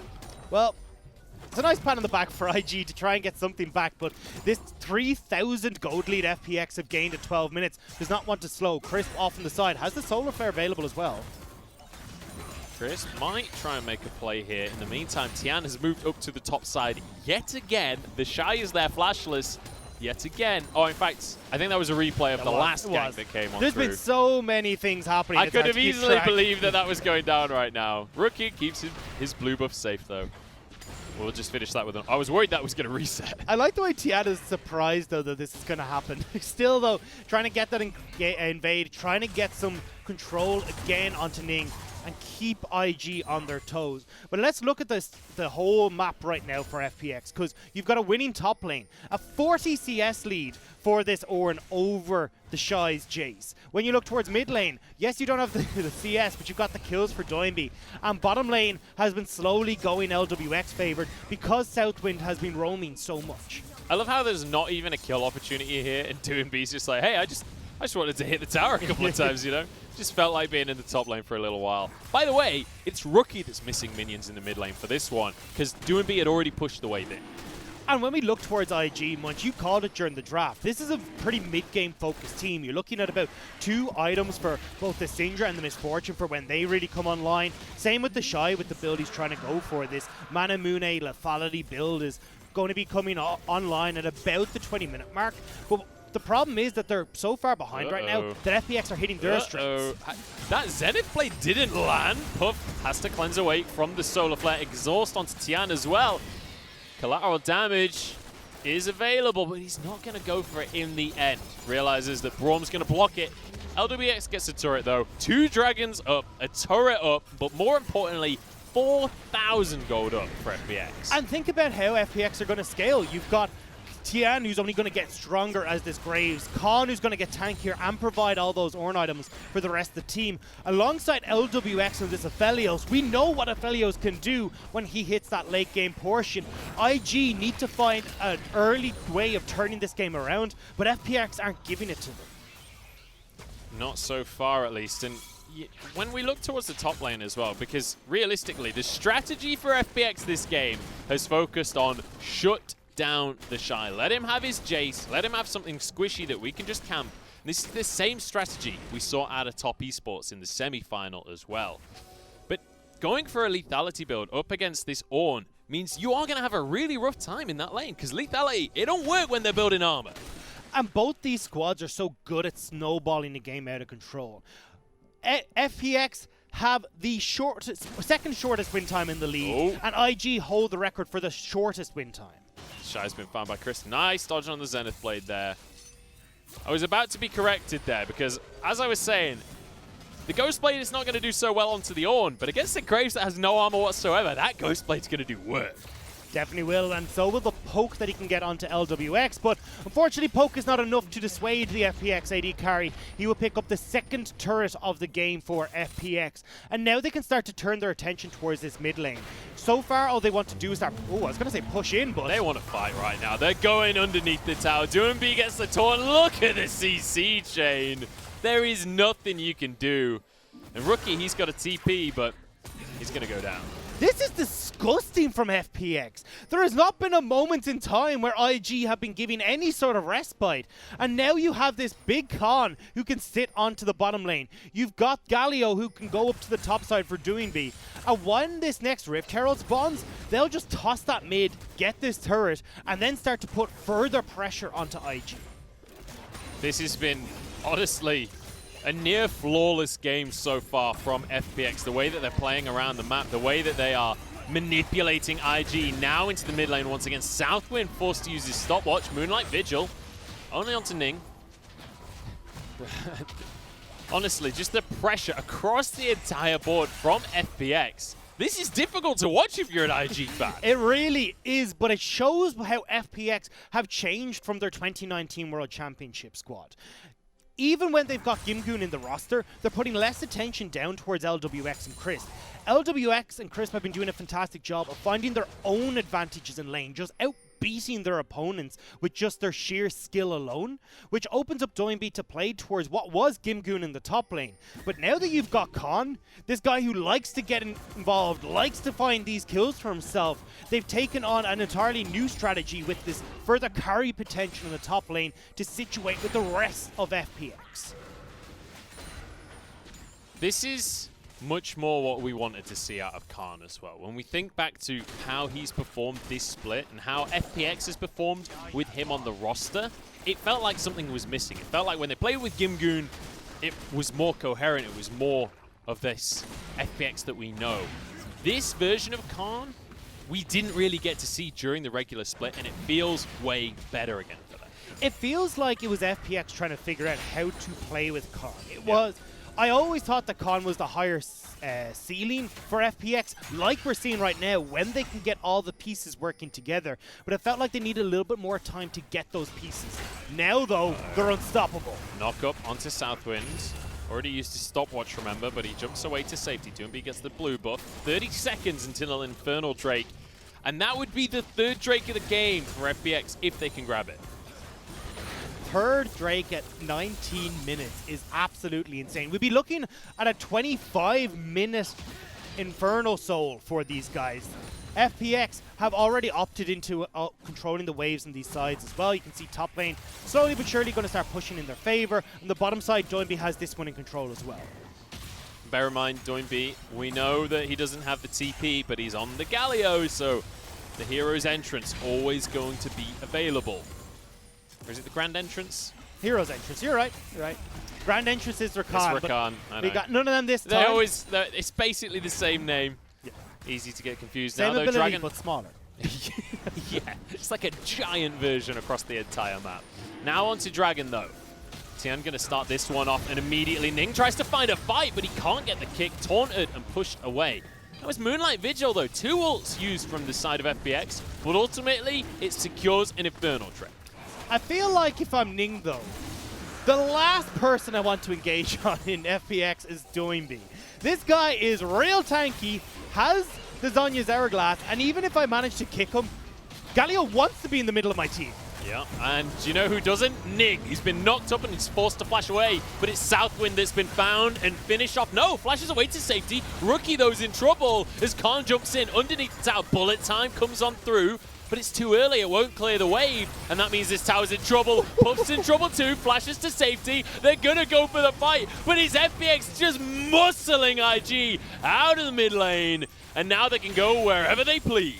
And it's IG who are supposed to be the bullies, but FPX are turning it back on them. They've taken over the early game. They've taken over the mid game, and their composition controls the late game.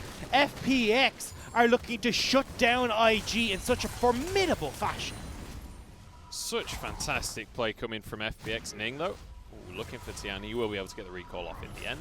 But he realizes that Ning comes back into the jungle and he finds a barren wasteland. Everything's been taken. There's nothing on the map for IG to try and find.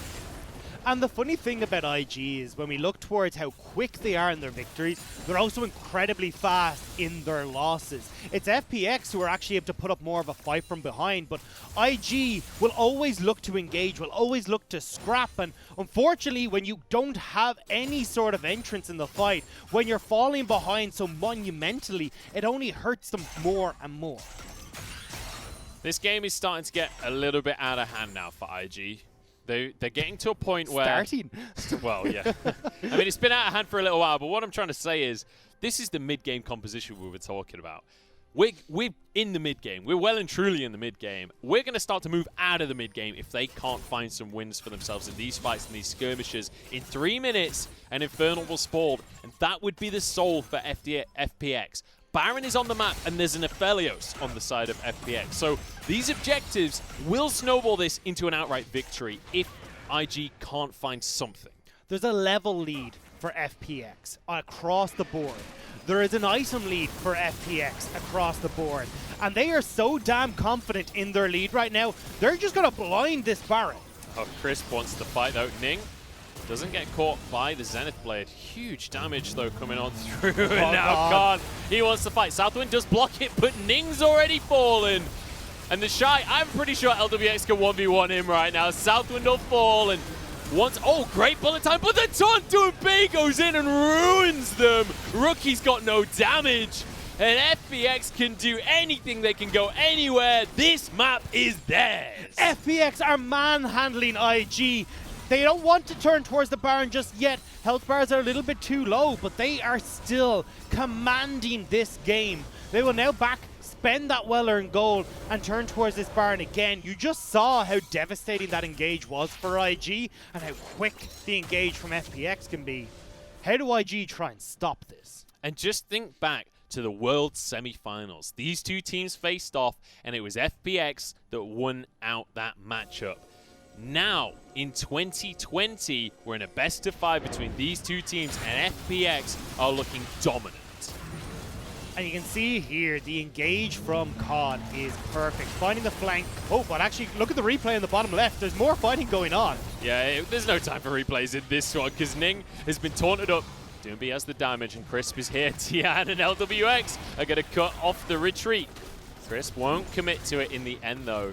Damage from Doomby on the backside of it. 1 minute until this Infernal Drake. That's what they're really looking for. They are just going to get complete control of this jungle. You can already see the wards that are being put down. They're clearing out the vision as they go. And FPX looking to just choke out IG, stopping them from approaching this. And even if you do as IG, Khan is going to be able to get onto you with the Call of the Forge God. You've got the Solar Flare to close the distance as well. And if by some miracle you manage to poke them out and get them low, you've got to deal with Galio as well. And Doinby has been incredibly good at getting into these positions to allow him to flank and get onto IG. We are getting to a point in the game, though, where some items are starting to come through for the side of IG. They will have the damage if they can find a pig. Khan is not that pig, though. He is practically invincible at this point in the game. Oh, we've got to fight, though. FPX are going to go in. Nice scatter the weak to stop the engage. Goodbye, the Shy. That's an Infernal Soul.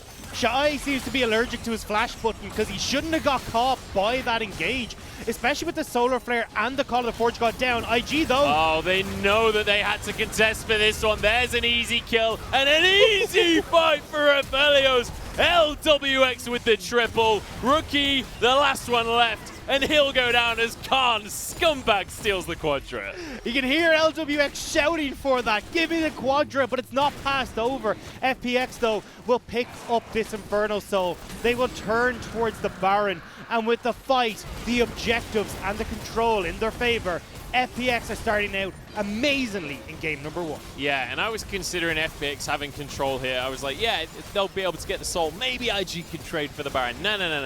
FPX, they get the soul, they get the Baron, they get everything onto the map, and now they get the opportunity to reset, move back in, and finish this one off. Look how much of this map is blue.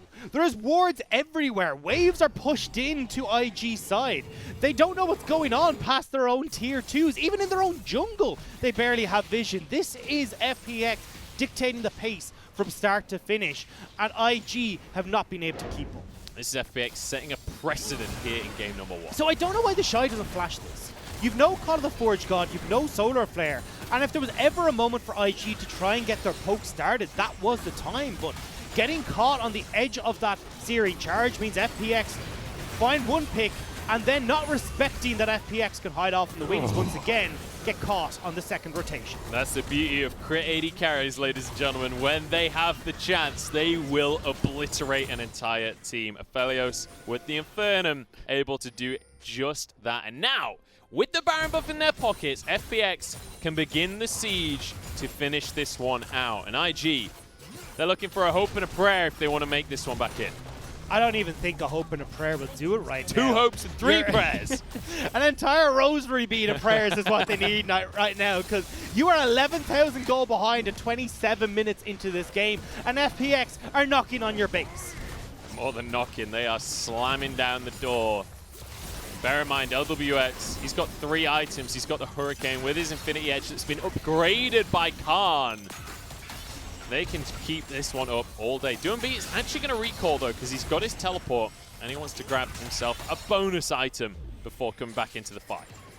This is a very foreign He's not scared, Dagda. He ain't afraid of anything. I should have realized. Look, Doimby has got everything he wants right now, and so much more. Pushing in this mid lane. IG aren't even able to contest with him because they're struggling to hold the top side of the map. And FPX, slowly but surely, are whittling away the health bars of these towers. And Moonlight Vigil comes in, does not a whole lot, but the autos to follow will do a lot. Now onto the inhibitor in the top lane, in the mid lane as well at the same time. We need to see a final fight out of IG. They got to try and look for something because the base is falling apart before their very eyes. Ning goes in, gets the kick though. It's down onto LWX. He falls. Crisp getting low as well. Khan desperately trying to escape from this one. Tian is just looking for a 1v1. He's going to go down for himself. 2 more kills onto the FPX jungler. The pick was nice. They found something, but something for nothing here in game number 1 because FPX, they're 21-3 on the scoreboard. And they're going to be finishing out game number 1. The supers are pouring in 2 lanes. They've got the Baron buff still. The Nexus will fall, but not after another kill. Here we go for game number 1. FPX 1-0 over IG. And look at the scoreline across the board on that team. 6-0 for Tien, 6-0 for Doimby, 5-1 for Khan. Everyone on that roster was just brutalizing IG. Yeah, and for the Shy especially, I'm having flashbacks to his series against Top Esports because the Shy looking more like Dyrus in the top lane. He just wants to play League of Legends, man. He just wants to get back into lane, but Tian camping him, Doimby camping him. There's nothing he can do. And even up against Khan as well. This is why FPX have flexed in Khan. This is the star power that they wanted in the top lane to contend with the Shy. But he's just been slapping him across the rift right now, taking over thanks to the playstyle of FPX. And this game highlighted the difference between these 2 teams. FPX, in the early stages of the game, getting Doimby out of lane, getting these invades with Tien, controlling what was happening on the map, picking up kills, and eventually that win lane, win game style that IG like to play for was so far behind that FPX could control the entirety of the map. And here's the issue with the win lane, win game style. If the 2 lanes that you win are top lane and mid lane, and mid lane is never there, and top lane is losing, your late game insurance policy in the bottom lane isn't going to win the game. That's the whole point. Is Puff and Southwind aren't there to win lane by themselves. If you fall that far behind in the top lane, in the mid lane, you don't have a win condition anymore. And you're asking to if you go and blind pick both of your solo laners on the very first rotation you have. Red side is supposed to be for counter picks. It's not supposed to be, yeah, cool, here's our top, here's our mid. You do what you want with the rest of your composition. You know we're going for this poke style. So when you look towards FPX, they just go, okay, cool, we'll go heavy engage. We've got Ornn, we've got Leona, we've even got a damn Galio on top of that. And anytime you hope to do anything, we're just going to kill you. And I think off the back of game number 1 here, we need to see IG taking a page out of JDG's book here, because JDG are a team that loves to fight. They love to show off their mechanics as well. But it's a bit more controlled, and we need to see a little bit more control out of IG. This Shy, by the way, after getting rinsed the entire game, still touched the damage charts on Jace. That's why people respect Banner away. It doesn't matter, though. The problem is more the impact. You can get the damage you want onto Khan, but he's only going to feel it as a tickle with the health bar he'd built up. Same with Doimby. Even Crisp, you've got these 3 beefcakes who are just sponges for that damage, so it doesn't really matter at the end of the day. What we need to see is IG going back to that early portion of the game, getting control, making sure that Doinby is not able to get these roams off. And then when you look towards the side lanes, you're not having these dives consistently coming through. You're not having Tien picking you off in the river in this 2v2 scenario. It felt like IG never really got off the ground running and then looked to the right and realized that FPX were miles in the lead. And, you know, let's talk about the Graves jungle again coming out from Tien, because one of the criticisms of Graves jungle, one of the reasons that often you don't see it in professional, is it doesn't offer much CC. It doesn't offer much engage of its own. When you've got a Galio in the mid lane and an Ornn in the top lane, and those are the lanes you want to play around, Graves seems great. Graves seems like the perfect jungler to me. And just in case you were missing a bit more engage, you've got Leon on the bottom side. You've got all the options that you want, and especially what Graves likes to shine off of is when he's able to get a lot of farm. He's got strong solo laners or even that bottom lane that can push in, so maybe he can steal away a camp, he can secure these scuttle crabs for himself, and that's exactly what FPX managed to do when you've got Doinby who's getting ahead. You've also got Con now in a matchup where both of them shouldn't be winning. They should be the ones that are getting pushed in. Off of this early game plays, they dictated the pace of the lane. Con even got a solo kill onto the Shy, and from that point on, Tien was just open to take over from the jungle role. And that he did. He was able to take over and Doinby in the mid lane as well, getting 4 kills early into the game. At that point, it felt like IG was shut out. We'll see if they can change their fortunes here, because this is a best of 5. There's plenty of time for IG to get back on this horse. Let's find out if they can right after the break.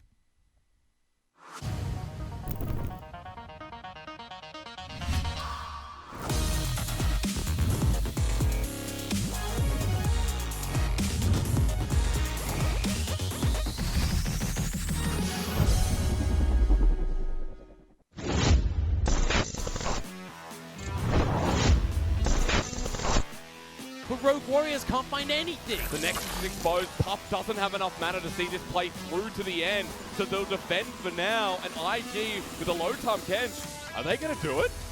Oh, they're going for the back door. In goes Southwind. In goes Puff. What a way to end it all. Just going to find the Mordekaiser once again. 1v1 between the top laners, Chenlun. He's attacking the wrong monkey again. A nice dodge away. Bullet time across the team. Chenlun out of the death realm and into the grave. Now the rest of our LNG going to be backing away from this one. Xiaohu trying to get it. Ming flashes forward, misses everything. Empress Divide from Maple. Betty getting onto the backline in the meantime. He finds 2 for himself. Make it 3 as well. RNG ace LNG. And just a reminder, you can crit on that. Oh, Clement, what I care right Never now mind. is what Doinby's going to do. Moonfall there, 3 members. In comes Chris to follow up as well. Puff flashes back though. Cleanses is still alive. Look at Puff, the new 80 carry. Does enough damage. That's 2, that's 3. Count it with me, ladies and gentlemen. That's Invictus Gaming. So way ahead. Yeah, Dredge line, Wink still hitting from the back here. Kingan not really in the fight kind of position. But there's the package right down the middle. Cryan has burnt everybody. Call it now. That's game over.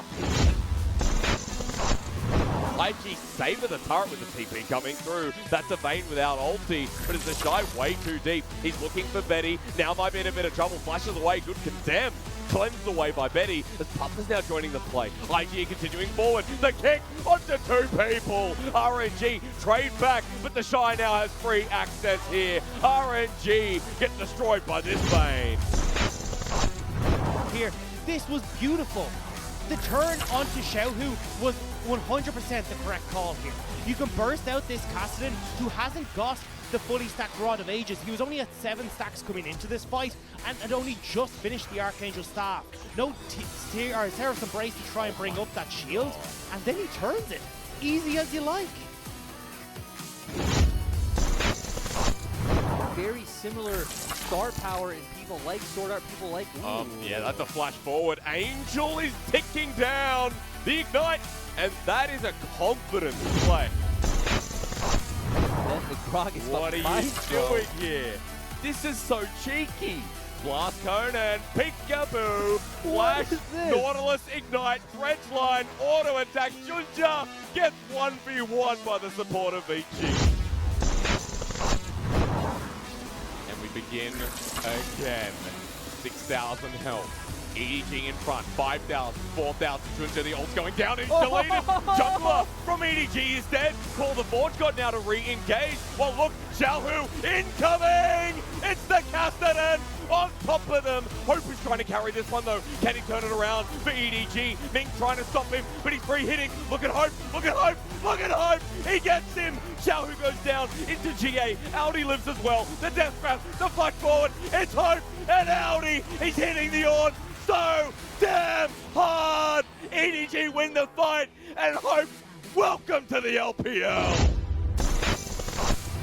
The last Hope play coming out from VG pays off huge. Zhao Wei looking for a quadra kill. The damage is going to be there. He has the death cap. Can he finish anyone off, though? That's going to be the question. Bombs go on in. Maestro's going to go down. Forge is the next target. The Infernal Drake doing so much work as Zhao Wei making the plays. Zhao Peng is here to support his mid laner as well. Iboy dodges the bombs, though. He's running out of... Oh, look at him chasing down.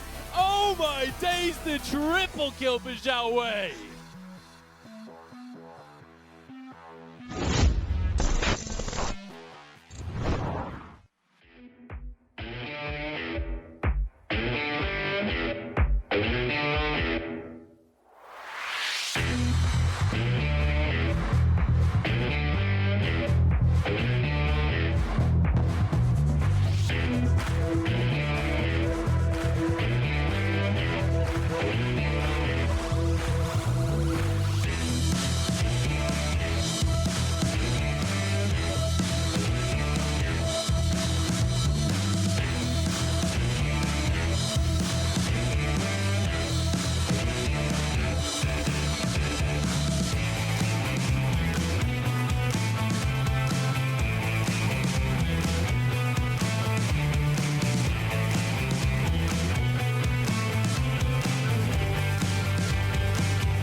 With your arm raised.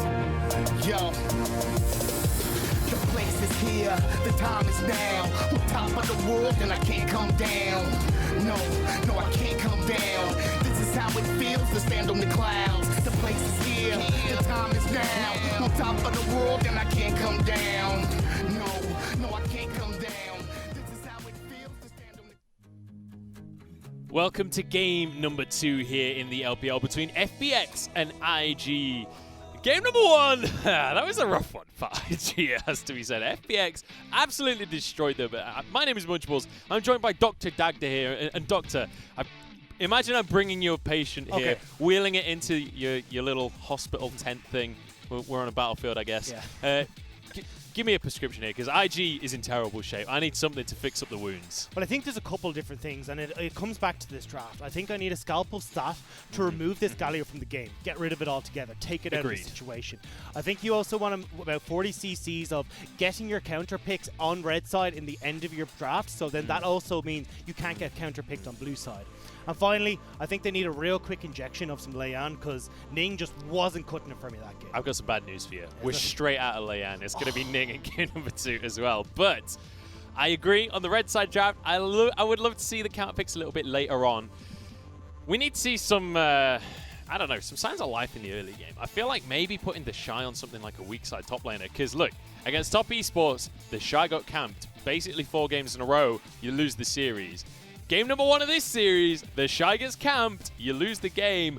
Maybe something needs to change here. Yeah, I mean, look, we've seen the Shy play the Ornn before. 4 games, and I remember him in that Sunim when he was actually picking up solo kills on the Ornn. So it's not like he's not able to play this champion. No. It just seems like for the last little while, he's been all on the Jace. He's probably been playing it a fair bit in solo queue. It's just like, look, I want to play it on the main stage. But unfortunately, it just hasn't been working out, especially when they're leaving it open to have whatever the hell FPX want to play against it. So now I want to see coming into this draft what they decide to mix things up with. I think you need to, especially as IG, when you are all about this win lane, win game style, have a counter pick. Get yourselves onto something that at least somewhere you can control the pace of this game. And for me, yes, we're talking about the Shy, but for me it stems back to that mid lane. It has to be controlling Doinby, because you can see the second he got out of lane and was able to have impact on the map, that's where FPX do their best. It's easier said than done, though, to control Doinby. We're done roasting IG. Let's talk about FPX, and let's talk about our MVP here in game number 1. It's going to be Tian. He set everything up beautifully. The Graves pick, I said before the break, it was magnificent. 6-0 and 10, by the way. Didn't have a single death. And 26% of the team's damage as well. That is insanely high for a jungler. To give you an idea, our next highest, our average for junglers is Kanavi, who's got 18.8%. 26% is monumentally higher. And it all started this snowball off of the play you're seeing on your screen, where Tian was getting onto the map first, controlling this game far better, and picking off multiple members of IG at the 3-minute mark. I mean, this brawl to start the game was just hilarious. And Rookie obviously flashes over the wall, but Tian still had his flash too, and he's able to get that second kill. Or in fact, I think Doinby picked it up in the end. But the key thing was that entire time, Tian's just free fire. Yeah, and overall, FPX looked absolutely astounding in this game. When Tian got off to this early lead, he was using that to get into the face of IG. And even though it was like, okay, well, Syndra's stealing away the blue buff, it didn't matter. It was about controlling where IG could go, making sure they could spot Ning so he couldn't have the impact that he needed, and then setting up Doinby to come in on these great plays using the Galio ultimate. So overall, FPX playing this stellar style, and it felt like IG just were not prepared for it at all. It feels like individual strength versus team strength, and team strength is winning out so far here for FPX, but we're ready to jump into the draft for game number 2. See how this one will continue. And immediately, the respect ban on the Galio will come through. Also a ban on the Graves, but FPX going to rinse and repeat there, man. Well, Doctor, my work here is done, and now we just need to see how IG are going to start to progress forward. If we can see some of these solo lane picks left till later on in the stage, I think could obviously work a lot better. You can still get the likes of your support here. You can try and lock in something for Ning in the jungle. With the Trundle being hovered here, I'd imagine a Lee Sin for Ning could come through. But when I'm over on FPX side, I love the Trundle pick, get Tian onto something he can have a good time in that jungle role with. And that Misfortune, once again, strong into the Aphelios if you can find these team fights. Nice rotation here for FPX, especially considering the Trundle was banned away in the first game of this series. It's been a first pick, first ban across the playoffs so far, and it's incredibly strong in that jungle role. But Aphelios and Thresh is certainly not a lane to be sniffed at. And IG, they're going to go with the Jace again. They believe in it. But bear in mind, this is a flex pick. We saw the Shy on it in game number 1, but Rookie has played plenty of Jace across his career. It is a flex, but I still imagine that FPX, if they want to, can go back towards something like the Ornn here, where you still have this super stable top laner, a lot of engage. Khan looked stellar on it, and leave the counter pick towards that last rotation until you find out exactly what is going on with the Nautilus. The Nautilus comes on through. So the bottom lane locked in for both teams, and it's a jungler for FPX. could mean that now they focus towards the enemy jungle on the bans, but actually, they reckon that this Jace is going to the top lane, so they focus on towards Rookie. Syndra still available as well. With his LeBlanc taken, you'd expect Syndra to be the second ban. Yeah, there's a couple of options you can go towards as FPX here where they could pick Syndra. They could pick Syndra. But as FPX, you can either look to ban away AP junglers, so then you force that Jace into the top side of the map and also pinch Ning's champion pool here, or, as they're looking at now, ban away these mid laners that are going to be causing you a real issue. Ban away the Orianna. Yeah, that's what I reckon. The LeBlanc, Orianna, and then you can just go towards the Syndra yourself. But now that that's gone, looks like maybe Doinby could be looking to take this Nautilus in towards the mid lane himself, potentially still. He could also go for something like the Rise. Bear in mind, he will play that into most matchups. Still, the Galio was banned, remember. You know, I'm getting baited by hovers. I'm not going to talk about it until they're logged in, but the Rise still available. You've removed 2 lane bullies away from the mid lane. Does mean that Rise has a bit more time to start scaling up. So we see here what Con wants to take into that top side. I still think going for something that can have a little bit more flexibility, because again, not certain where this Jace is going. We'll now get confirmation as to where that is. So this Aatrox could work to just try and face off against the Jace. You will get poked out a little bit, but if you've got some jungler intervention, you can look to help yourself and try and kill whoever this Jace is going towards. And don't forget, Doinby has played this Aatrox previously, so we're matching flex with flex here to a certain extent on FPX. Yeah, to an extent. We do need some AP on the side of FPX. We need to see some magic damage coming through for them. On the other side, though, Rookie goes for the Azir in that mid lane. And there is a very squishy team there for IG. This is very IG style in terms of just pure damage on their side, but Azir not necessarily a pick that I know Rookie for. It's a strange draft from IG, because usually when we see the likes of Azir, you want something that's very tanky in the front line, so then you can allow this Azir to set up his soldiers and then start to quickly work through the enemy squad, but you haven't really got anyone that can set up properly for this Azir. And yes, you've got that accelerated shock blast to try and kite away, but the problem that you're seeing there is that Azir wants to be positioned in one spot to get the soldiers continuously auto-attack. So the only other thing is, he has played it one game this split, and he did dive at tier 2 and was the primary source of engage for IG when he played that Azir. So bear in mind that Rookie's Azir and a normal Azir are not necessarily the same thing. On the other side of the board, though, we did see the Twisted Fate as the final lock-in here for FPX. They're going for a pretty similar style to what they went for in game number 1, but the change in the top lane is interesting to me because we got a bit more of a matchup there where we could see some 1v1 action. Yeah, and I think that's what we were expecting a lot coming into IG versus FPX, was the Shy facing off against Khan in a much more aggressive fashion. Now, though, we'll have to see if it can try and come through. The problem is, I don't think it's just going to be 1v1. You've already seen how FPX want to get up there and try and camp out the Shy, and even if you don't have Doinby on the roam, it's still TN who's been putting a lot of focus towards this top side of the map as well, and that's the addition that we've seen with Khan coming into the roster, is this adaptation to play towards the top side, help out the Shy when he's on carrying champions like this Aatrox is capable of doing. So I'd imagine TN is still going to put a lot of attention on this Trundle towards that top side of the map. It's what we've seen out of TN in the past, and it's something I'm hoping Ning will be recognizing coming into this game. I want to see Ning up in that top side, camping just like TN did in game number 1. That doing B Twisted Fate pick as well. I'm excited to see what he's got up his sleeve with that one.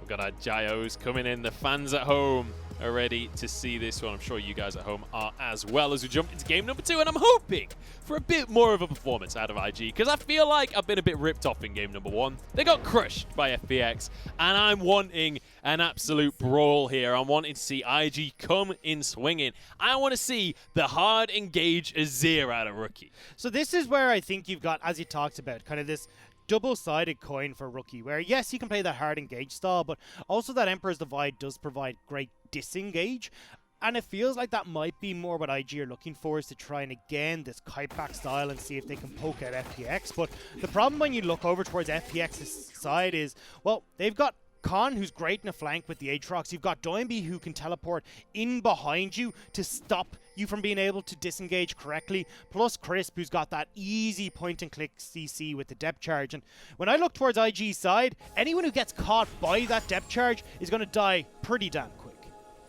FPX want to make something happen right here at level number 1. They move in towards the red buff, and it'll be uncontested as Ning moves towards the top side of the map, realizes he can't contest for that. And actually, he's going to go for the enemy red buff, but he's going to be very late starting on this and spotted on a ward. So you'll see here is Khan. Now he's going to try and play this a little bit more safe because, oh, hang on, actually, Doinby wants to try and get involved here. He's going to try and grab this one for himself. He's got to pick a card. Oh, He's going to go for the stun because Khan's on the way as well. Ning's in a hole. Wait. Oh, Ning gets it. He gets level 2, jumps over to a ward. Here comes Tian, though. We've got a brawl at level 1 here. Red card, though, isn't going to be the stun. That's not going to be the ticket. Now straight with the damage. He flashes over the wall. Smite comes through. Tian barely survives. Ning desperate to get away with his life. The Sonic Wave over the wall would do wonders for Ning. He doesn't quite find it, and that means Khan surely will grab himself first blood. Tian needs to be careful. Whoo! Khan the carry with first blood. That's what we call a calculator right there from Tian, but great early game from FPX. Tian starts on that bottom side and instantly paths towards his own red once he spots that Ning is starting there.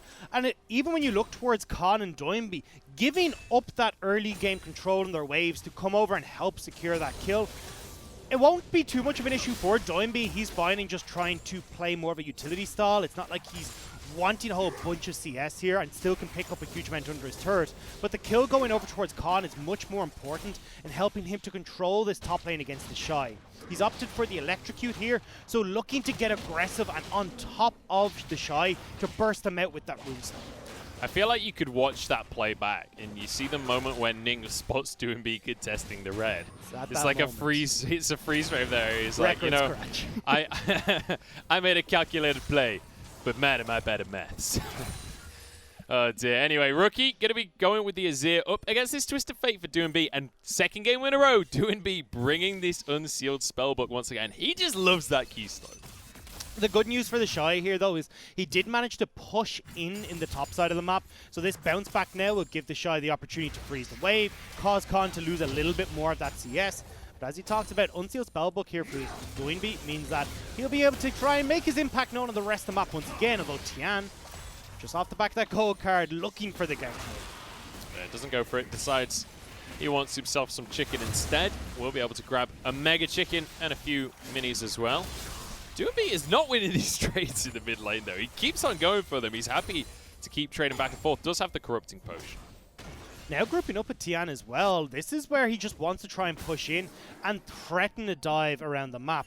So get that vision down in the enemy jungle here. We'll spot where Ning is. And now, once they see Ning pathing away from this bottom side of the map, they can look to make this 4-man dive play towards the bottom side. So let's talk a little bit about these two bot lane duos that we do have, because let's bear in mind, IG, we talk about Puff and Southwind being the late game insurance policy for IG. And by the looks of things, they're not going to be falling as dramatically behind as they did in game number 1. They've got Nephelios, they've got a Thresh to protect him. That feels pretty good. It felt like Puff and Southwind were the only part of the map that didn't fall uber far behind. Yes, they lost a little bit of CS, but it was the Shy, Ning, and Rookie who were the ones that were falling behind. And this is why we talk about Puff and Southwind as this insurance plan for IG, where if things start to go awry, well, we still have Puff, who's been doing a fantastic job in the bottom lane. Unfortunately, though, he can't carry when you're 11,000 gold ahead at 28 minutes into the game. Oh, Tian's made it into that brush, and the Shy is none the wiser. Has his flash available, but Khan wants a second kill, and Tian is happy to gift him it over on a silver platter. There's the flash, but it's too little too late, and Khan with a second. One day, the Shy will learn that he's not allowed to do things like this, but unfortunately, today is not that day for IG fans. Now Tian making his own way over towards his Krugs, as Ning trying to answer for that kill in the top lane. Ning wants a piece of this Ting, but he's not finding it just yet. Has to move away. The Shy's return, but the teleport will be matched. That means Khan will be here to soak up all of these minions. Bear in mind, there is a monumental CS lead in that top lane in favor of the Shy right now. And this is one of the powers of their Jace. If he is left alone for any extended period, he can bully like crazy. It's also off of that early play where we saw everyone move over to try and kill Ning, but the Shy is not being left alone this game. Tian once again now moving in. Will be spot on the ward though, so the Shy would know that he's there. Doinby has been having a bit of a hard time of it in the mid lane. And this is kind of what you expect as Rookie. He wants a piece of the troll. Ning there to support the mid laner as well. But Tian is tanky, and with a pillar, with Do and B here as well, they can keep themselves alive. Ning can find a Sonic Wave though. Health bars are low for FPX. Doesn't quite connect, and they walk away. Ning not able to find the play alongside Rookie. And Rookie, unfortunately, really low on mana, so wasn't able to try and help out. But we are going to see a replay on this top side, and it's the Shy shoving in aggressively. I thought he's going to look for a freeze earlier on when that wave was pushing in against him, but it's the Shy. He likes to live underneath the enemy's tower, and unfortunately this time, it does net the kill for FPX. I'm kind of surprised he went for the flash there, honestly. It felt... Especially when the Trundle Pillar's still available. Yeah, you just know you're going to run into it. But Doinby as well, feeling a little bit doomed in this mid lane, has had a lot of attention from Rookie, and even on this Azir, you can get a lot of pressure towards the Twisted Fate. And that's... All right, we got another fight in the jungle, I guess, because Ning has decided to solo invade. Southwind is here as well. Tian suddenly finds himself 1v3. Smite goes through from Ning. Here comes Khan, though, and he's got a lot of damage right now. Ning's on the wrong side of this play. Pillar comes through. Khan with a third. Now onto the rest of the team. Southwind does still have his flash, but he's rooted up. Has to get out of there. It's just going to be one in favor of FPX. Wait, what? Pop? Wait. What? How are you under the tower? How are you under the tower? Chris wasn't even there. You were the chosen one, Puff. You were not supposed to be the aggressive one. What? I just... I don't know. If anyone, send us an email. Let us know what on earth happened here. I guess, okay. Oh, no. All right. Oh, no. You know what? You're on your own for this one, Dagda. I'm going home. I see. All right, cool. Look at you later. I'm just kidding. I'll stick around. Just for you, Dagda. I appreciate it. Thanks. Because I would definitely need some compatriotism to get myself through this, because otherwise I don't really know what I'm going to do, because FPX are running away with this. 1,500 gold, and especially with FPX, the way they want to play this game is enabling Doinby to get off into these side lanes. You can go for this 1-3-1 style. Having this early gold lead lets them set up really well, alongside being able to enable Doinby, who wants to try and get towards this Rages very, very quickly. Having a bit of a kill and that assist go into his back pocket is really going to help him out. It ain't pretty. The CS leads, though, they're pretty on the side of IG. That's the one thing that they've got going for them right now, which is nice. They've got a 1,000 gold lead in favor of FPX across the board, but Puff has a bit of an advantage. The Shy does not. He is feeling the wrath of that blade from Khan. And look at that CS is turned around. Now with 3 kills on towards Khan. The Ninja Tabe as well finished off. He's so much better at taking some of this damage from the Shy and turning it back on towards this chase. Here comes Do and B. And the Shy, might be able to trade. Can't get it in the end. He's going to trade it for a dragon, at least on the bottom side of the map. Jimby needs to be careful. There's only one minion there. Ooh, gets away before the tower shot comes through. Ning now once again sparring with Tian. He's going to be the one in control on this bottom side, though. I like what Tian's doing here. He's mirroring bottom side, though, to stop dive from coming through. Even the ultimate used by LWX here to make sure that nothing can go awry. If Crisp had found that hook, that could have been a kill coming through, but Rookie was there as well. Look at the top side, though. Khan has just gotten 2 plays for himself off this play. IG commit to the bottom side. FPX do a good job of defending anything from going wrong there. And yes, the Dragon goes over towards IG, but I'm more interested in the way that this Rift Herald is going to work, because you've now got this has been sitting on the map for about 2 minutes. And unfortunately, LWX hasn't been able to get the push alongside Crisp to go and make their way towards that. But it doesn't really matter for FPX, because you've got a 4-kill Aatrox in the top lane. You've nearly got Doinby, where has that teleport available and can come and join in, alongside Tian, who's been doing wonders in this jungle. Look, Dagda, I'm going to ask you a question now. Where was this guy when FPX were fighting against JDG? Zoom looked amazing in the top lane. We had Gimgoon coming out from FPX, who just couldn't cut the bill. Khan looks unstoppable here. He looked great on the Ornn in game number 1. Now on the Aatrox as well, looks amazing. If top lane is a kingdom, Khan is its king right now. And your guess is as good as mine in that situation, Munch, because I expected Khan to play that series against JDG, especially when we were looking down the barrel of a 3-0. Start to mix things up. Try and get Khan in this top side who can control the lane against Zoom. And now you can see against the Shy, with a little bit of help from Tien, he's had zero problems controlling IGs. It's been a rough old start to the series, hasn't it, for IG? But let's bear in mind, we're ragging on them a bit, but they're only 1,500 gold behind. They've still got an Aphelios to work with, who, you know, can do Aphelios things later on in the game. He's one of those AD carries that scales exceptionally well. But Misfortune, it has to be said, can do similar things, especially if you get a good bullet time across the team. Both of them going to be building crit. Ning starts onto the Rift Herald here. They spot Crisp roaming though, so FPX looking to make a play topside.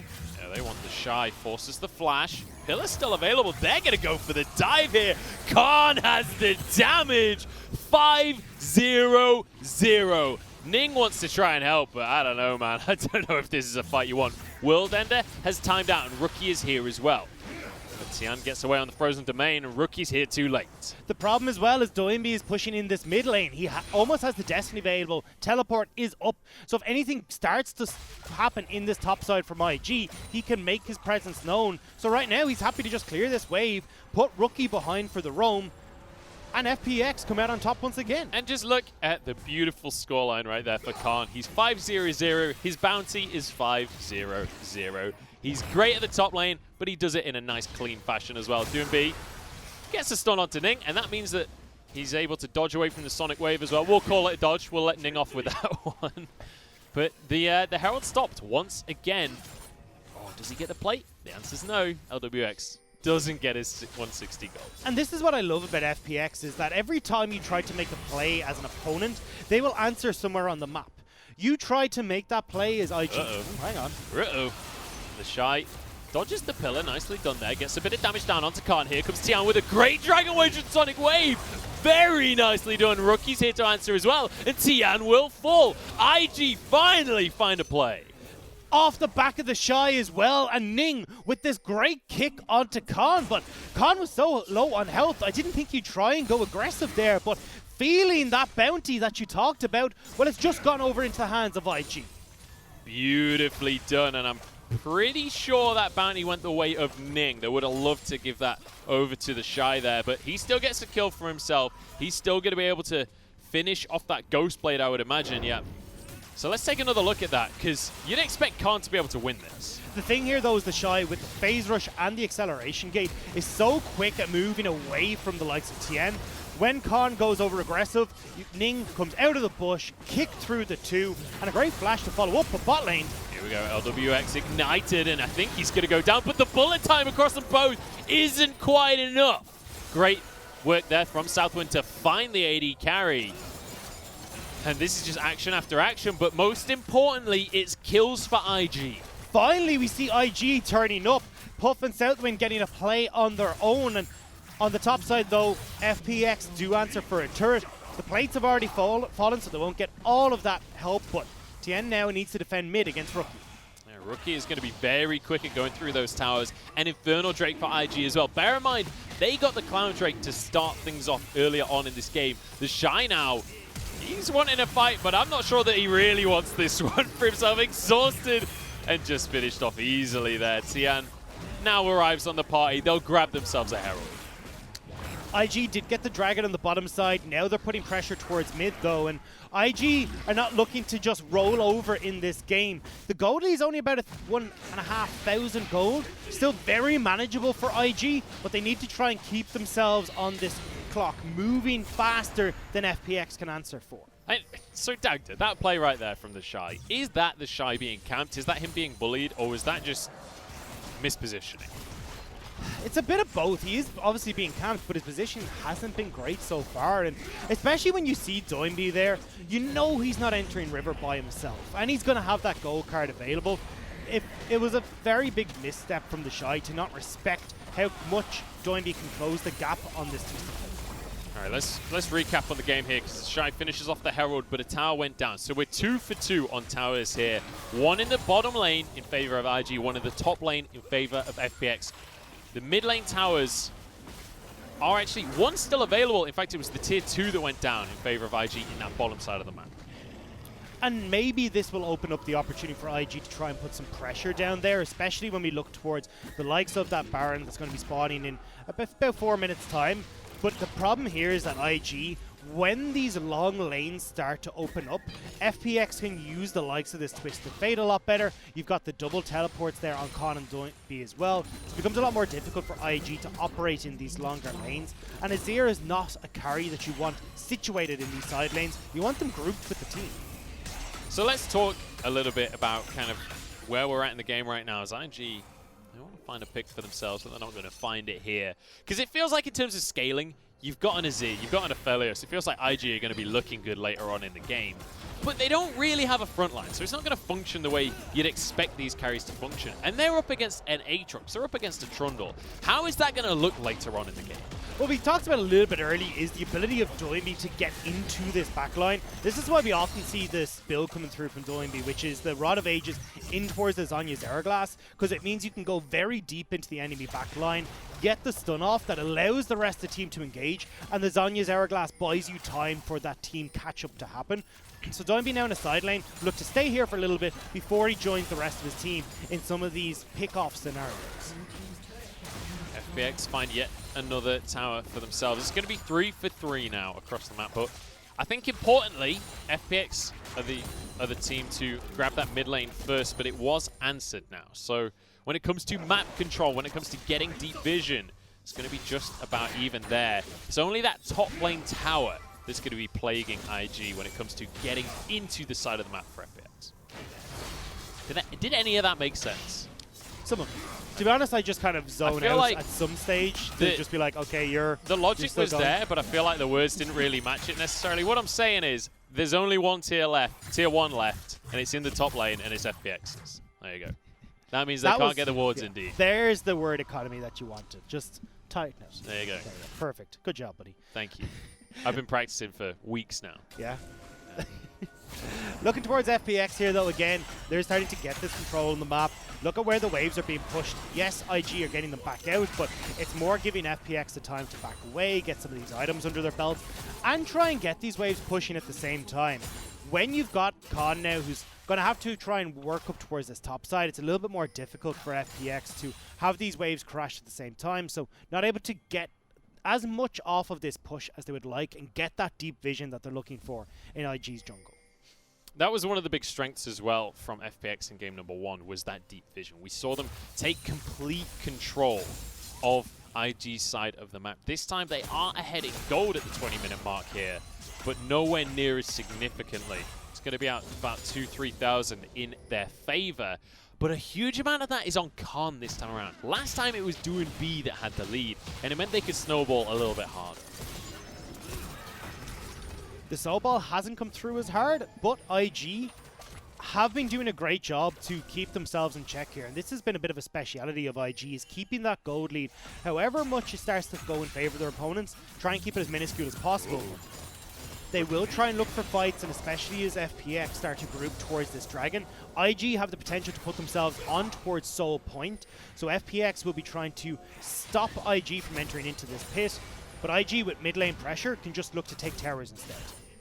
Could have a bit of a battle here because Khan's on the top side of mid lane and the rest of the team is over towards this dragon. Khan wants the flank. Tian started this one off already, has the smite.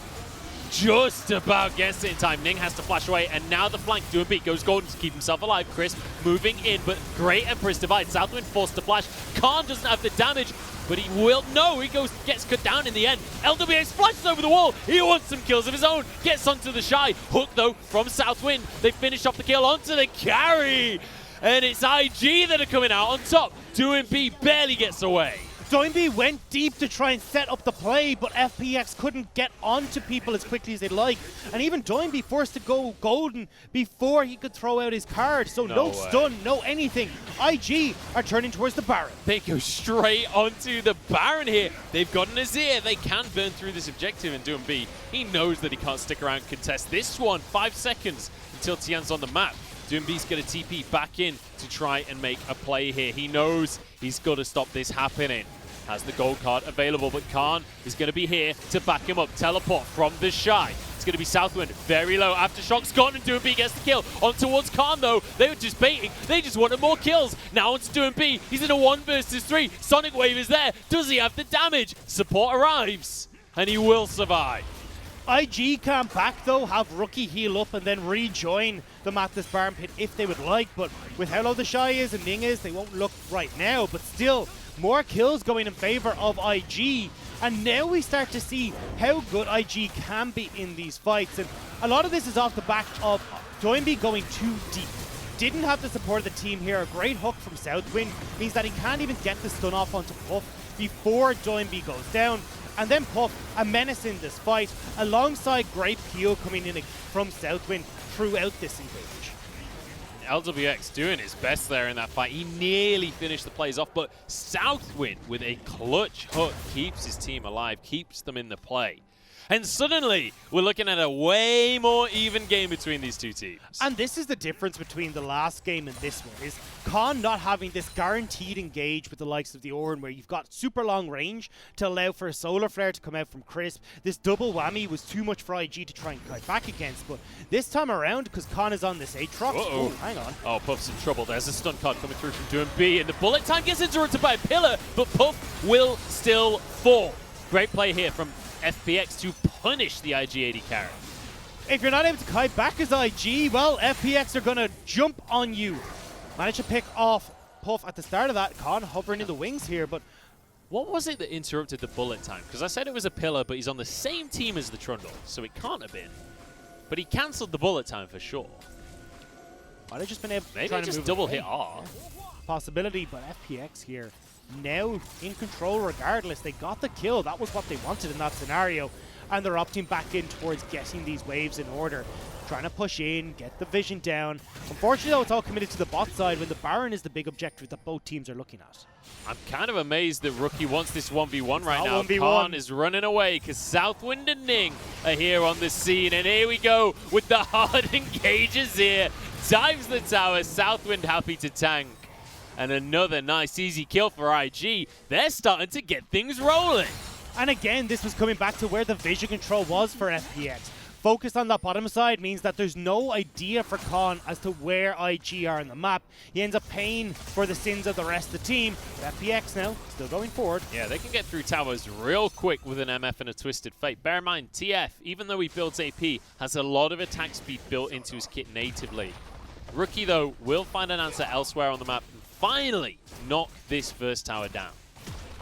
And this now becomes a bit of an issue for FPX because, well, IG are getting control back of this game. They're getting the tempo in their advantage. And if these waves are consistently pushing in against FPX, they'll never have the opportunity for Doinby to pressure off in the side lane.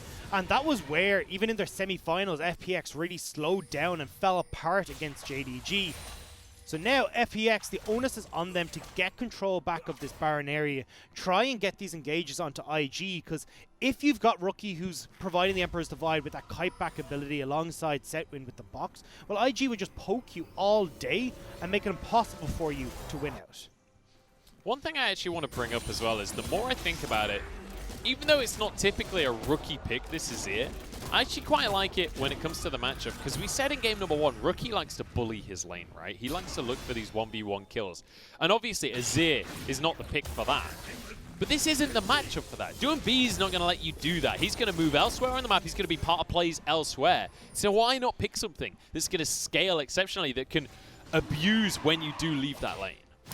It's a risky call, but it did pay off for IG. But now Khan is hiding in the bush. Yeah, we've got a fight on our hands here. Bullet time across everyone on IG, but they survive for now. Drake going to be down to half and is taken up by IG. That soul point for them now is in goes Ning. Gets a kick onto Doinby, but he's got his Zhonya's. Puff exhausted. Moonlight Vigil not enough, and he goes down. In goes Ning onto the back line as well. Everybody from FPX low. This could be the IG fight. Rookie gets yet another. Ning will find Khan, surely dodges away from the sweet spot. Sonic Wave will be able to find him surely here. Gives it over to Rookie though, and a triple on the Birdman. A triple for the Azir, a triple on the Dragons. IG find the fight that they needed, and off of these kills that they started to get, well, Rookie's becoming monstrous. Puff is becoming huge, and this late game team fight that IG can still have is becoming very difficult for FPX to deal with. I want to take a look back at that fight though, because IG played it so well. Kiting back into the pit meant that when that Emperor's Divide came through, right at the face of this pit, FPX can't get in. I got worried when I saw where IG were positioned here. It's like, right, Khan's going to get in, Tien's going to get into the face, and LWX can try and set up across the line here, but Ning gets a great kickback onto Doinby, and then this Emperor's Divide, after Rookie comes back in here, forces FPX back out of the fight, and then the Shy and Rookie are in this perfect spot where nobody's able to touch them apart from LWX, but he's running for the hills. I love Ning there, by the way. Khan is on 100 HP next to him. He's like, let me just quickly finish this Scuttle Crab. I need the 120 gold for later on in the game. I'm nearly on an item. I'll finish you later, Khan. I want to give you over to Rookie. Oh, hilarious. But what a fight, though, coming out from IG now. Look at the damage in the difference between mid laners there. We got another fight, though. Tian's been caught. This time, there's no way out. One quick kick and the Trundle disappears. Now IG want to do the same magic trick with this Baron. Khan off on the side, though. Here comes the teleport from Doinby. Here we go. Shy has his teleport as well, but he's not going to use it. He's near enough. Oh my God! What? Bullet time gets it. That cannot be allowed to happen. Khan will answer for it. But you know what? FPX are happy with that. They got the Baron. That's what they wanted. And especially when Doinby is still up and alive, he can look to play through these side lanes and utilize that Baron buff. The problem right now for FPX, though, is 2 dead, and IG want revenge for that steal. Oh, LWX has got a grin cheek to cheek right here. Oh, there's a hook, though, from Southwind. Onto Crispo, not the ideal target. Pops his stone plate. It's a relatively big cooldown. But I think IG, they're going to reset off the back of this one, and they're going to be gutted not to have that Baron. It would have made things so much easier for IG, especially if they want to try and set up in these siege scenarios and poke out FPX under turrets. The Baron would have helped massively. Now, though, with FPX having stolen that away, Doinby can be on this side lane pressure. Khan, unfortunately, was dead for that, well, died afterwards, so not going to have his own Baron buff, but still that added pressure onto IG means it's going to be a bit difficult for them to try and gain back the advantages they'd started to get on their favor. This is such a fun game to watch. This is what I wanted out of game one. Let's take another look, because the smite came through as well. It was just a minuscule amount too early. That's got to be a single server tick too early there.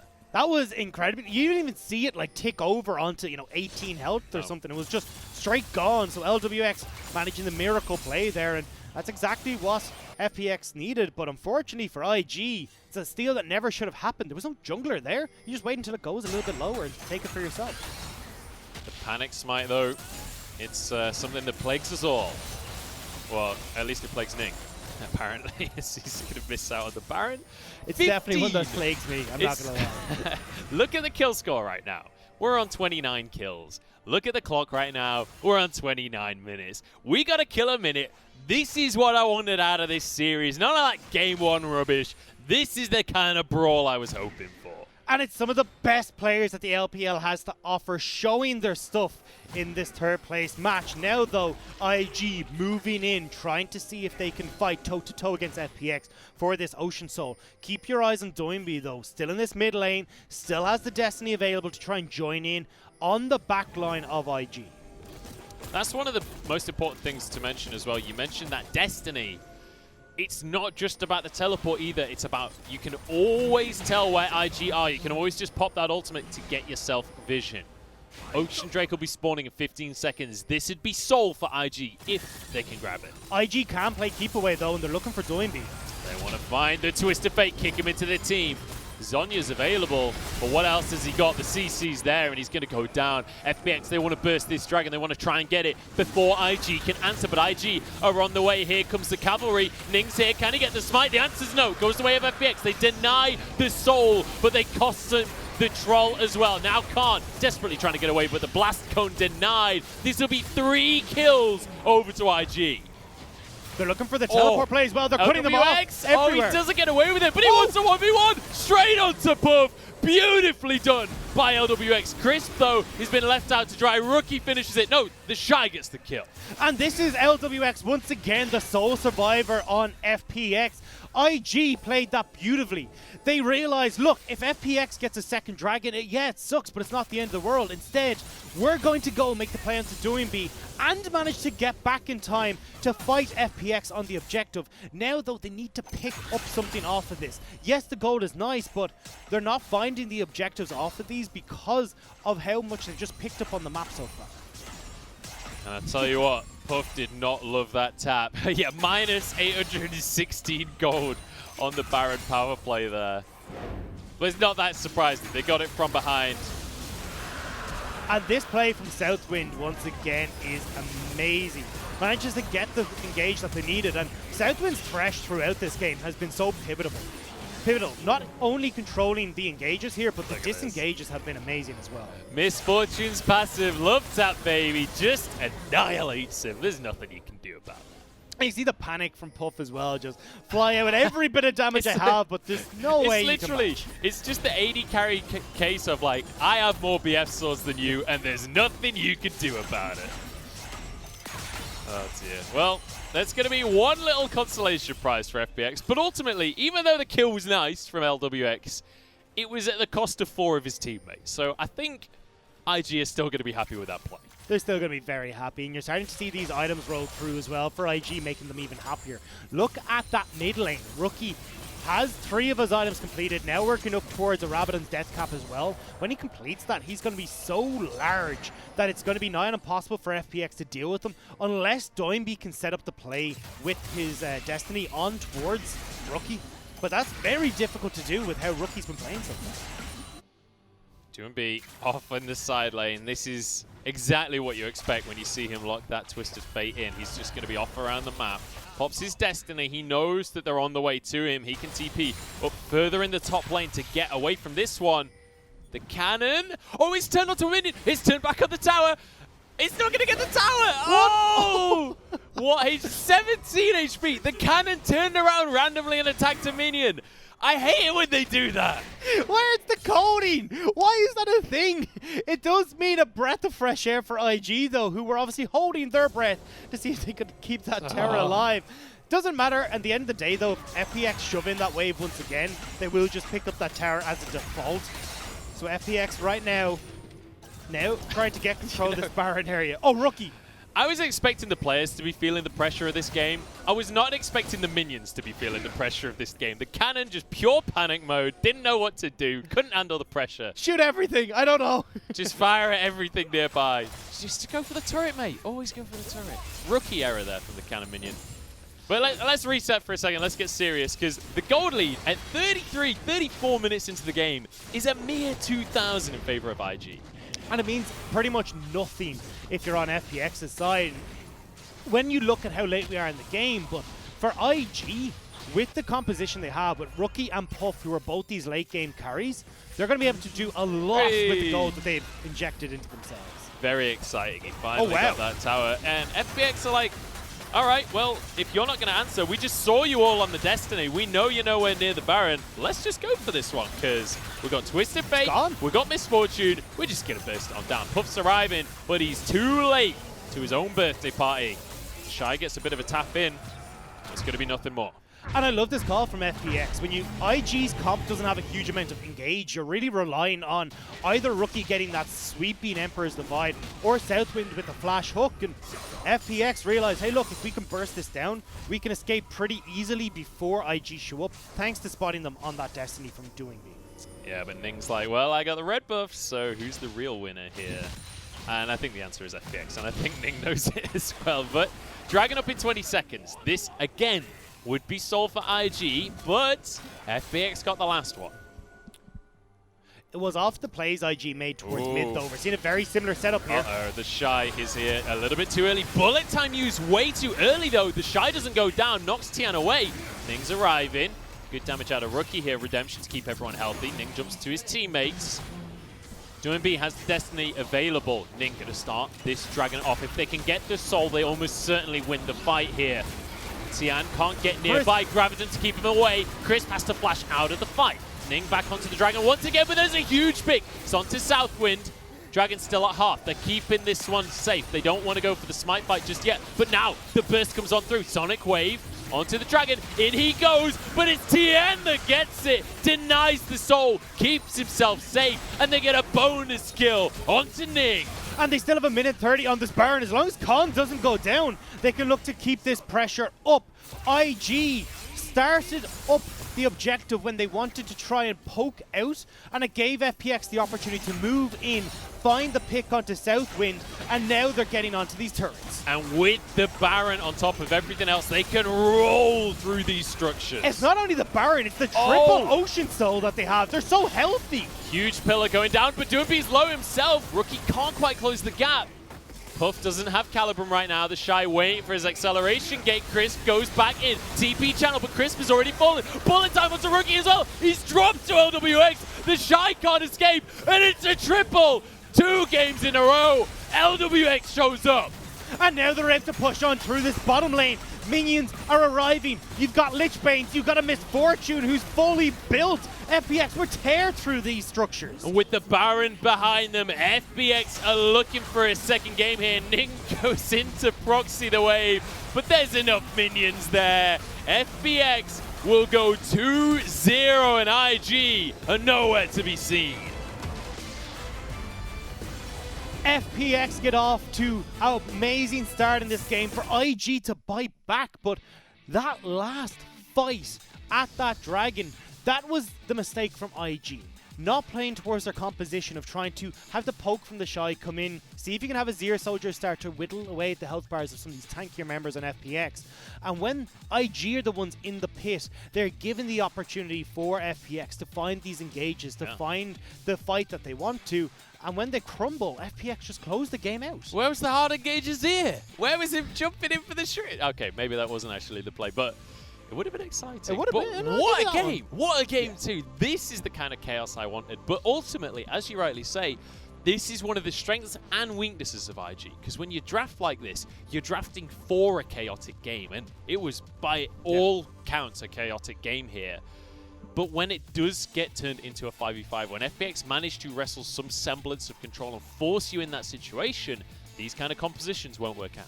And that's the thing, is that they were doing a great job of finding these fights where FPX were the ones aggressing onto them. Because you have great disengage with Acceleration Gate, Emperor's Divide to shove people back, you have Puff who's going to be turning out a heap of damage, alongside Southwind to start maneuvering people around with that Lantern.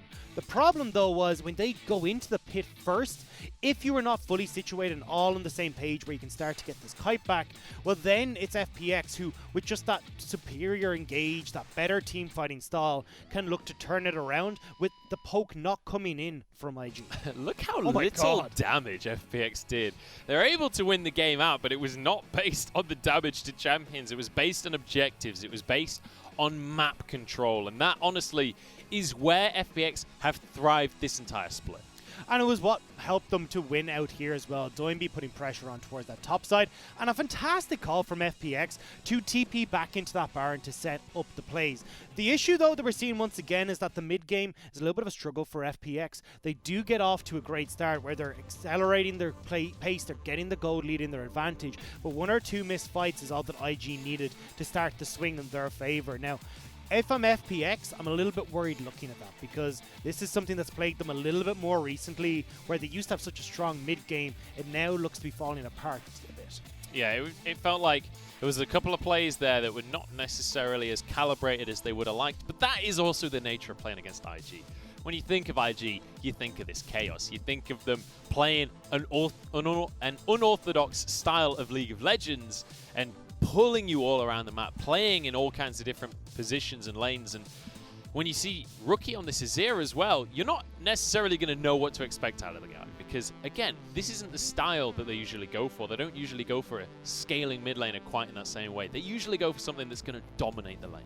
And it's something that is a little bit special for Rookie, where he's able to play a lot of these different styles of champions, and it nearly did work out for IG there. It's just at the last hurdle they start to mess it up. So I want to see again coming back into this if he can have a similar style of draft for IG. If they want to go for this, it could work, but the Shy needs to figure out how to play this top lane, because every single time he's been focused, he's been picked off, and he's giving these massive leads to Khan, who at the start of that game was 5-0. I don't know, it's a rough one, because Jace is his pick, right? When you think of the Shy, you think of Rumble and you think of Jace. 2 games in a row now, it's not looked good.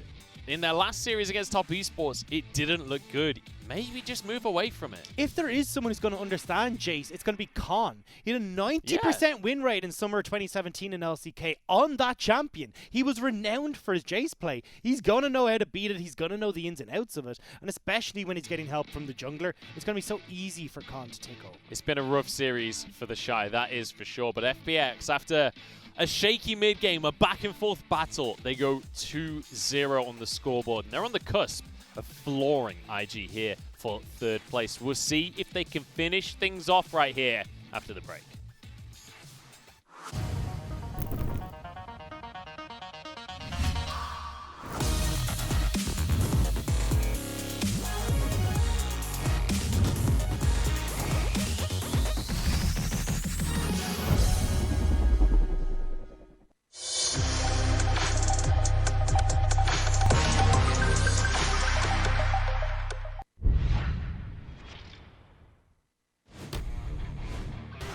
这个厄菲琉斯出来想守，但1打5的团战怎么打？哇，断国加绝境，星辉眼睛也好了，感觉一步不掉了，哇！速度立刻提升一个档次，但是又来了，又要进场线，小天有闪的，有机会铁男可以先点小天，其实铁男要去找小天，小天闪电下来，天场线谁的？这回没有抢到，而且侧面铁男解决到了泰坦，交一个闪现过后，龙坑里飞轮刃的伤害太高了，闪现过来直接连杀2人，厄菲琉斯龙坑永远的神。挺伤的，真的金身躲掉了最致命一击，其实对于宋来说就有点难受了。但是松松这边做视野，看到了对面3个人，绿毛过来这一勾没有勾到，是，但女枪现在不在，但这波要被反包了，京东的人有一个 TP 踢下来，野辅的位置很尴尬，这一勾还想勾辛德拉，非常的贪心的拉一挥，直接把落地的对面给秒掉了，对面刚才内部跳了所有技能，这波没有能力保护自己，而且牙膏闪过来之后被林伟强收掉，但侧面女枪这边也收到林伟强，正面这边锤石开了一个中亚之后，在虚弱结束之后杀掉了对面的泰坦。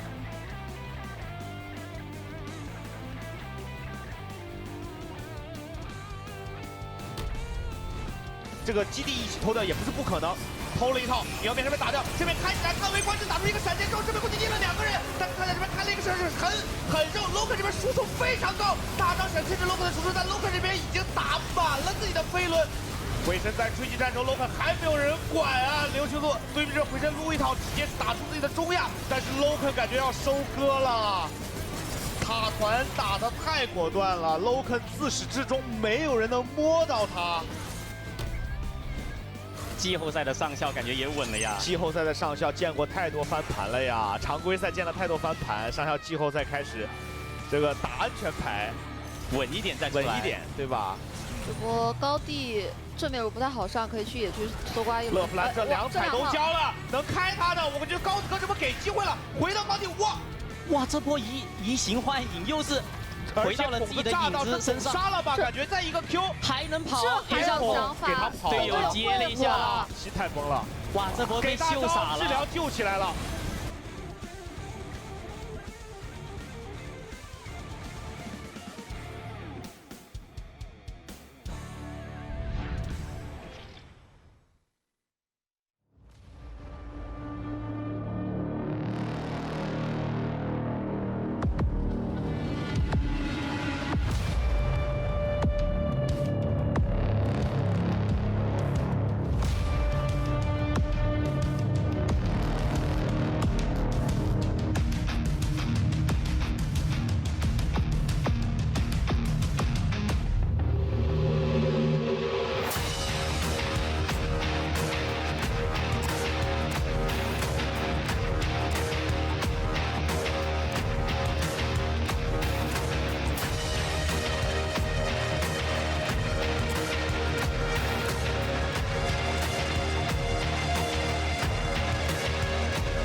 Welcome back to the LPL. We're 2 games deep now in FPX versus IG, and FPX are looking on another level right now. 2 wins in the books, but IG, they fought back a bit this time. We saw a little bit more life out of them. My name is Munchables. I'm joined by Dr. Dagda once again.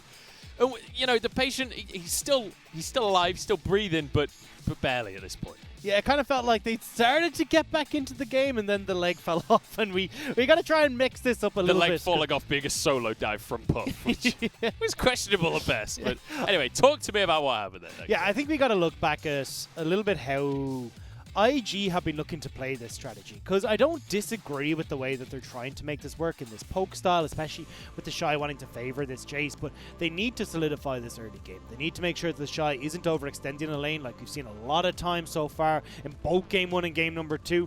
And as well, there just doesn't seem to be this pressure from Ning. He's been on the Lee Sin in a lot of these scenarios, but hasn't been able to help out the Shy in that top lane, hasn't been able to get vision control for the team, and hasn't even tried to shut down Doinby, which has been one of the main parts of this roster, is how he's able to situate himself across the map. So looking at IG, I want to see a bit of an early game focus from them and see if they can get things back in their favor. Yeah, well, when we look towards the bottom side as well, Puff had a bit of a flop of a game with his solo dive, but on the other side of the board, LWX had a game of his life. He grabs himself the MVP 2 games in a row, 2 triple kills for himself. LWX is loving this series. 43% of the team's damage, and especially when you've got a 5-kill Aatrox, this is impressive from FPX's LWX.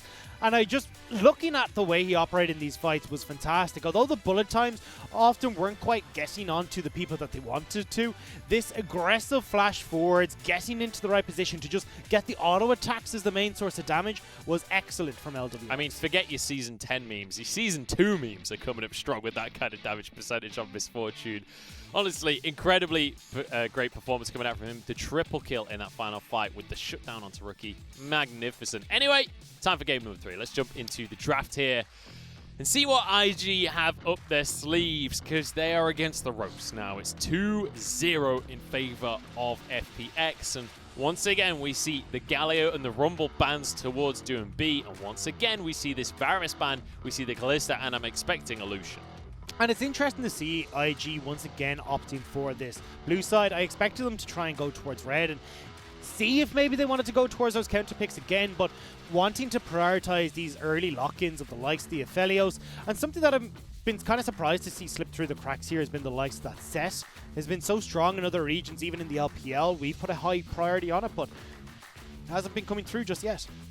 Certainly hasn't, and Puff decides that the Aphelios was certainly not the problem. Going to lock that one in, and we're going to have a rinse and repeat here. It's the Misfortune and Trundle. The answer once again for FPX. I mean, if I'm FPX in this draft and IG are going to go for the same thing, we just won the game. I'm more than happy to go for the same draft again. And it feels like IG are just kind of like, okay, well, what worked in the last game? Well, the Azir worked. Let's lock that in. Let's get the Thresh for Southwind, which I do definitely agree with here.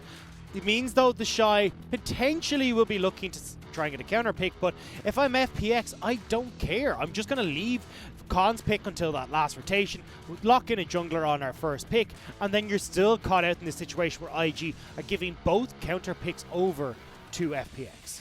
Yep, FPX have both of their solo laners remaining for their final 2 picks, and as you rightly say, with the mid lane already locked in for IG, that first lock-in can be the mid lane. But now on towards the bans here. Bear in mind, Graves was already taken off the board. Trundle already locked in. FPX could start to pinch that jungle pool, and Ning's played it twice so far. Why not remove that Lee Sin? And it does reasonably well against the Trundle as well. It's kind of one of the picks that can go up against it, so getting that off the board. I also want to look over towards IG banning away some of these mid laners. I wouldn't imagine that Nautilus is going to be going towards the mid lane against the Azir. It's a pretty terrible matchup for the Nautilus. So I imagine banning away Syndra, some of these picks instead that can have a good time against the Azir would work a lot better for IG side. Things like the Olaf still available. The Jarvan as well has completely fallen off a cliff in priority. It's something that we've seen as a first pick, first ban across a lot of the split. Could be something that Ning could lean to, or FPX could look towards banning. definitely a possibility, but does struggle against the Trundle because, of course, he's got the Subjugate there, so can steal away a bunch of those stats. I think I'd prefer to see Ning go back towards a little bit of a different style, maybe going over towards the likes of even a Gragas could work super well here. It was what put him at that 2018 MVP in Worlds, and I think could be such a crucial pick here for trying to disrupt the engage that FPX have right now. Honestly, even though you got an AP mid laner, I'd love to see an Elise and then go for a Renekton in the top lane. Get the Shy on something that he can dominate the lane with. It's not something that I know the Shy for, the Renekton pick certainly, but at least it's a usable duo, and I'm sure the Shy can play that Renekton for himself. We'll see where FPX want to go in this mid lane up against the Azir though. Looks like they're going to try and match at least scaling with scaling. Cassiopeia or Victor can do both that. Victor, essentially this lane turns into a wave clear scenario where they're both just going to push and wait for those later game fights where the control mages can try and take over. We do see Ning though at the moment hovering that Gragas. I think if IG are opting into this same strategy of poke and disengage, Gragas fits that build perfectly here. We'll see if they do decide to go for the Gragas. It's certainly something that Ning will be proficient on. He's been a player long enough where he has to, but we got a Zac locked in. 100% win rate so far, because it's been picked once. By Ning. This is the Ning special. This is something that he loves to bring out, and I'm looking forward to seeing now IG having that guaranteed engage, and especially when I'm looking towards Victor and I'm looking towards Misfortune, these mobile carries that aren't, unmobile carries, that's exactly who you want to jump onto. Do it, Khan. Lock it in. Have the reverse of the matchup. I would absolutely adore to see that. You can't chase see going much on right through. now, but he is hugging the desk in anticipation of this pick. You know, the Fiora I'd take as well. Both signatures for Khan, both kind of style picks, and we get to see it in the and top this is lane. something Khan has picked over and over into this Aatrox matchup. He will dominate from the top lane, and when you've got fantastic wave clear with Victor, with Misfortune, you've got these tanky frontliners in Crisp and Tien, it gives the option for Khan to just split push all the live long day. We get to see Khan's Fiora. That's all I'm taking away from this draft, honestly. I've just got giant love heart eyes over towards Khan right now because I want to see him on the split push roll. I want to see him dominating that lane. And the Shy has had a really rough top lane so far this series, and this is Khan's opportunity to really show why he deserves to be on this roster. Bear in mind, this is the guy that won the LCK twice in 2019. He was on that SKT roster that looked so powerful within Korea. And now moving over to FPX, there have been so many questions about him, but with his signature pick in a great matchup in the top lane, surely this is the game to prove it. And this is why we highlighted the Fiora when we came into today's series for Khan. It's his fourth time playing this champion, and he has looked spectacular every single time. Now, he has losses on this champion, but a lot of that was off of FPX misplaying the map, more so than Khan misplaying. So I'm excited to see what he can do now against the Shy, and it really does feel like this is where Khan is going to put his stamp on his control on that top side of the So we've talked a lot about the one signature pick in Fiora for Khan. On the other side of the board, though, we got a Zac for Ning as well. So how does that fit into this equation? So essentially what Ning is going to be trying to do here is get the engages to prevent Khan from setting up for this split push. Zac, renowned for his long engages, how he can change how a team operates on the map because you've got to ward in such unusual places to spot out Zac. So Ning will try to lock down Doinby, LWX, and set up for IG to win in the 4v4, relieving the pressure from the Shy in the split push.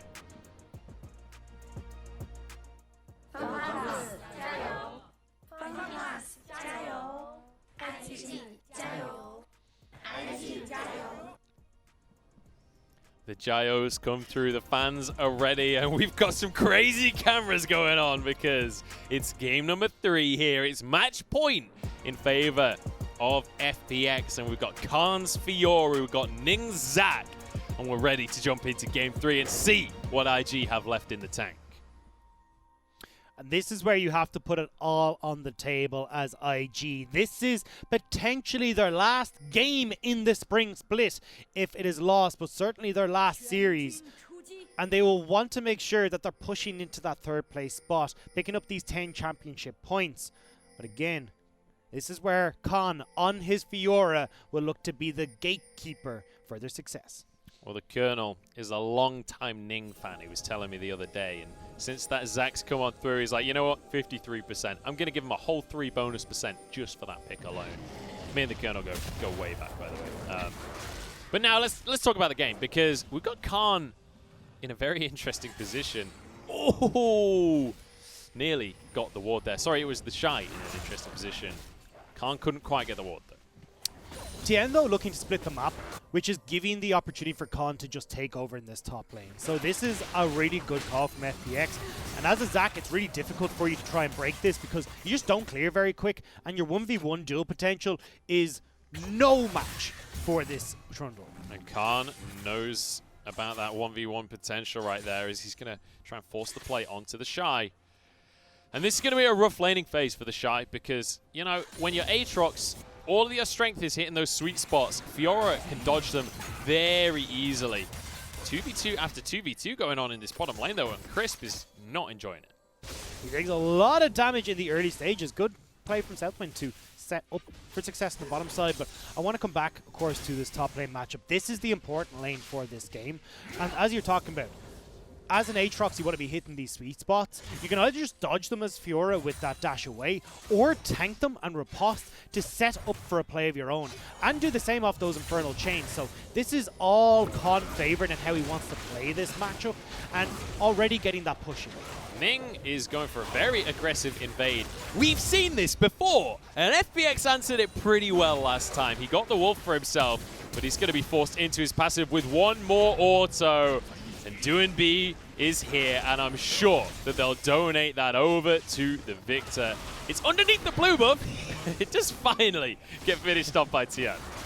He couldn't quite kill it off underneath the blue, and does mean, though, Doin B doesn't get the kill. Will pick up the blue buff because you had Tien already securing the blue on the opposite side of the map. So now FPX, again, getting the first blood in this game. And FPX are one of the teams that are amazing at just snowballing off of these early leads. We've seen it so far in this series. We've seen it throughout the spring split. An 82% win rate off of just that first blood. FPX are looking to get the ball rolling. So, random pro tip for you guys at home, if you're ever in that situation where the Zac blob is underneath the blue buff, there is actually a keybind you can set that targets champions only. I'm amazed that Doin B actually, like, this is does it work when yes, it's a minion? Because yes, technically it's as a minion when he's in blob form. Oh, maybe he doesn't count as a champion. Yeah, I don't think he does. I think it's surely he does. No, he's genuinely a minion. That's why he can smite the blobs as well. So I don't think that key binding would work. Okay, well, there you go. It's a random amateur tip, not a random pro tip. So apologies for that one. And this is why you're the analyst, Doctor. Because when I do come out with random nonsense, you're here to put me in my and this place. is the one time when people like it. If you just spout random facts at people sometimes, they get rather annoyed and just think you're a know-it-all. But it's my job to just be the know-it-all here, and it just allows me to just be obnoxious as much as I want. Which is completely the same as usual, yeah, to be honest. You live with me, you know. All right, let's get back into the game here, because IG, they're making a play. They know that Khan's good on this Fiora, but they say how good. They say, do you want to go for a 1v3, my friend? And Khan says yes, as he gets pulled back in, ignited, but he dashes away. Answered by the flash from the Shy. Finally, we see IG having an answer in this top side of the map, giving pressure to the Shy, and will shut down Khan. Now, this is not enough to try and stop Khan's snowball. It needs to be at least another 1 or 2 ganks that way, but Puff on his own in the bottom lane. Puff was the one diving last time, but he was on his own. Crisp is happy to take the tower, flashes away barely with his life. LWX will chase down for 1 kill. Rookie gets the other, but a TP channeled. Actually, Flash has to come out from LWX, but he sacrificed his own life just to get this kill. Rookie's here, the Shy is here, and LWX goes down.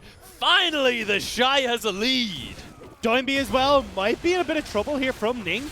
No other members here from IG though, so we will be able to step away. But IG getting the double TP, now getting the kills, and they're the ones eventually getting a gold lead in this series.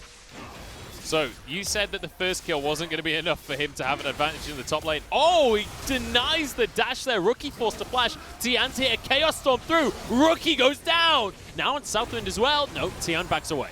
The early games in this series have been bonkers. Kills back and forth. Doinby now has 2 assists with all those kills going over to Tien. It's heartbreaking for Doinby, but he will get some turret plating for himself. Hey, he gets a bit of gold. He's 10 CS up. He's got a turret plate. He's feeling all right off of this one. With an Infernal Drake is the first one as well here for FPX. 3 and 3 on the scoreboard, but the gold lead is in favor of FunPlus Phoenix. So, I want to go back to your point, though, because 2 kills for the Shy will definitely even out this top lane for a little while. It's still, though, that you're relying heavily on your auto attacks as the Aatrox. We're going to rewatch this play, though, because you can see here, great play from FPX. And Tien, once again, holding on to these Trundle Pillars for so long, after the flashes come out, using them to keep the enemy in check, and they're able to get on towards Rookie. I would have loved to see that kill donated over to Doinby there, because that was pretty much guaranteed. The flash had already been used, the dash had already been used. So Tien, though, grabs himself an extra kill. And honestly, on the Trundle, you can definitely use an early lead.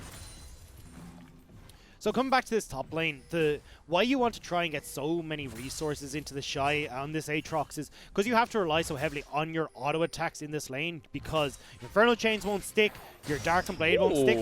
Nice little hook from Southwind, and Crisp could be in trouble here. Bullet time, though, is huge. Puff might answer with his own life on this one, 1 for 1. And Southwind's alone, has to back away. Support for AD carry, you'll take them as LWX can push in this wave now and look to extend this advantage that he's gotten when it comes to CS. Top lane, though, Tien versus Shy. Here we go. This time, it's the Shy that's outnumbered. Pillar still available. No flash here. Khan's not gone into the fight just yet. He's too busy worrying about the minion wave. Doinby now arriving as well. Everybody arriving from both sides. You can see in River, IG have the support here, so FPX need to be careful. But both sides trying to get involved in this top lane brawl. FPX's bot lane has already moved up, though. They want to go for the Herald right here. Blue buff is on the cards as well. The Shy wants to answer as he gets onto Tien, but the Chaos Storm here, the damage is huge onto Tien, though. Smite onto him. Ning trying to finish this kill off, but he's completely alone. And he's playing Zac. He doesn't have any damage. Into the blobs once again. This time there's no blue buff to save you. And Doinby finally gets one. And FPX should be able to turn towards both this top lane to push it back out for Khan and this Rift Herald. IG Ning going too deep without support and pays the price. And you know what? I was excited about this Zac pick for Ning. Greedy recall here and a good amount of damage out from Puff as well, but they've got the follow-up. They've got return damage. Ignite won't be enough, and now it's Crisp who's the target, but Khan's arrived as well, and both teams walk away. Still, though, little bit of a mistake there from Doinby. Does cost his flash, does cost his ghost, and now maybe you have the opportunity for IG, knowing that they've delayed Doinby's back, to take this Rift Tower for themselves. That's a major error from FPX. Puff playing with an entire network of turrets there for a second. But this will be the Herald for IG.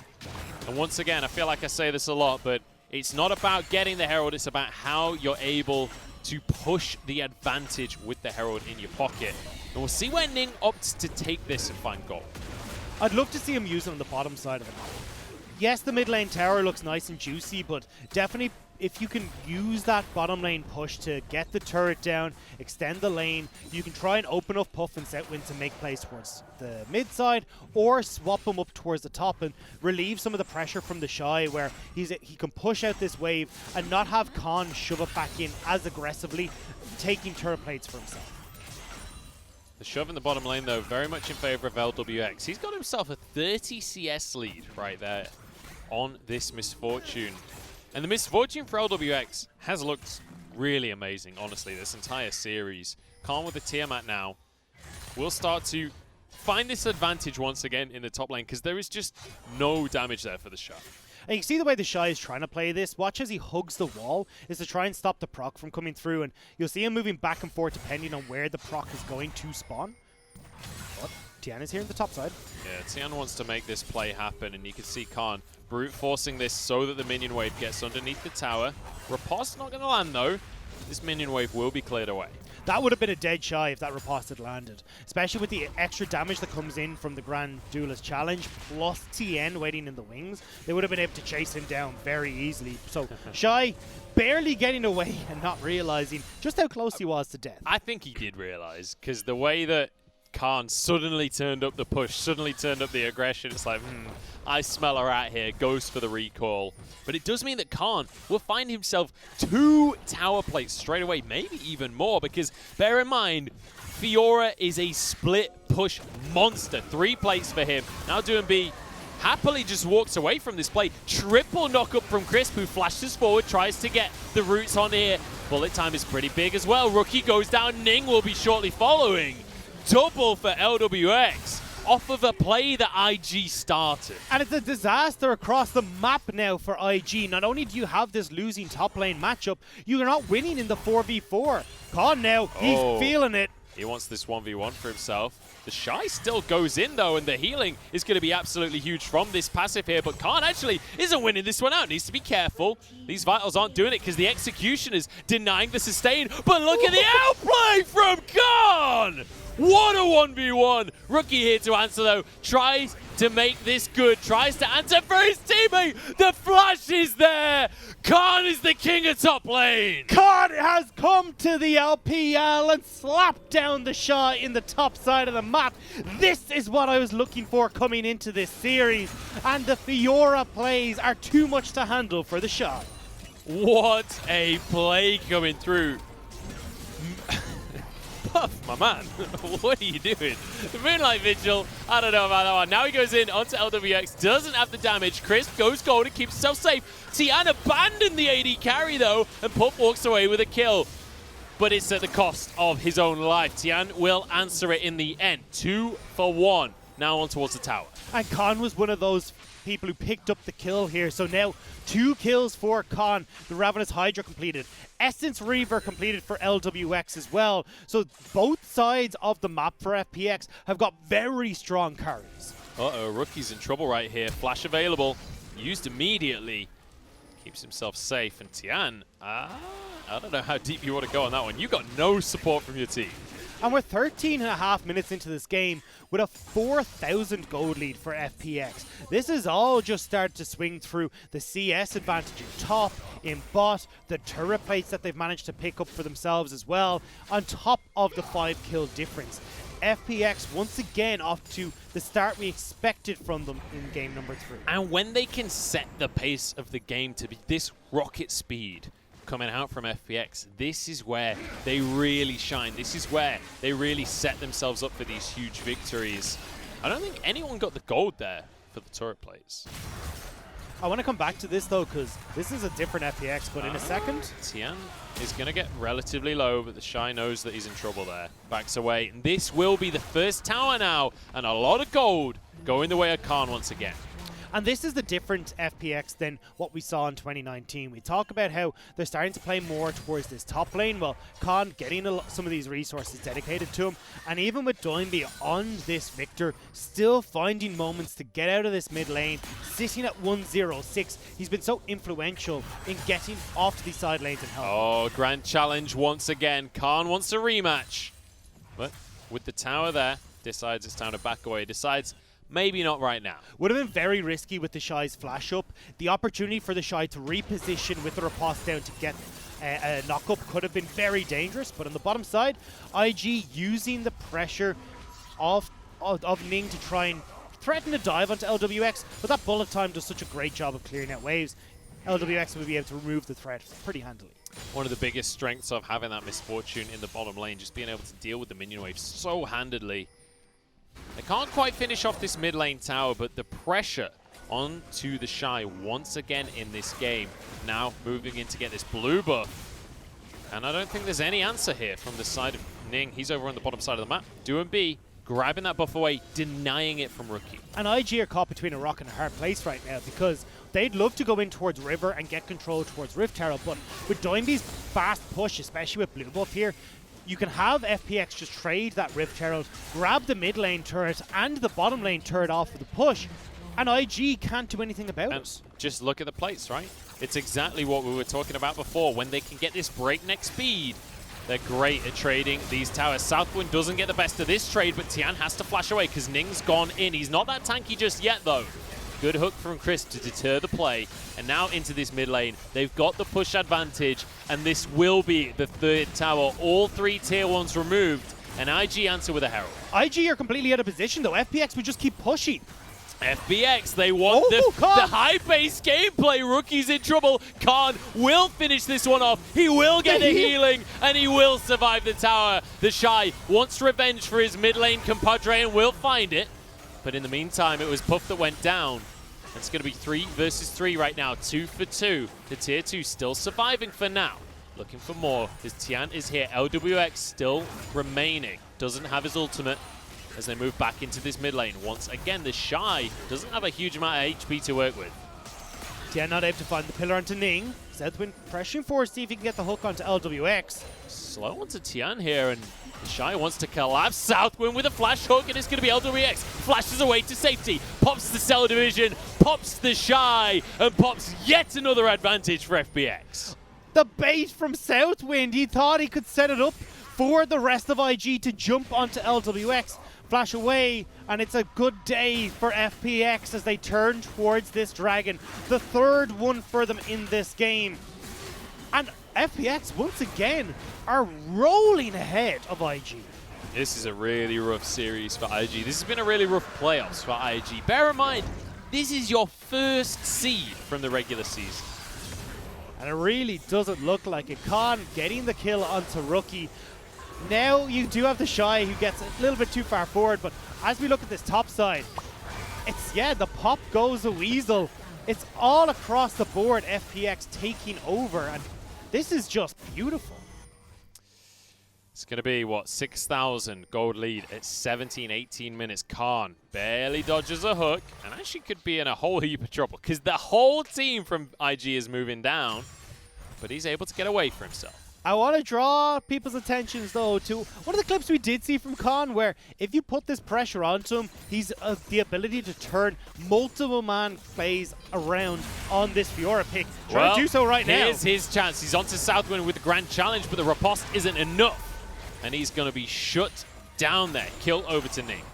Could do it against V5, but IG are literally the opposite end of the table, so not quite able to do it against Invictus Gaming. FPX, though, off the play on the bottom side, will net themselves this top lane turret. Nobody here to defend. Nicely done here by FPX to continue to sweep up this gold around the map, continue to extend that gold lead. I'd said it just 30 seconds ago, it was 6,000, now it's up to 7. And where do you try and fight back as IG?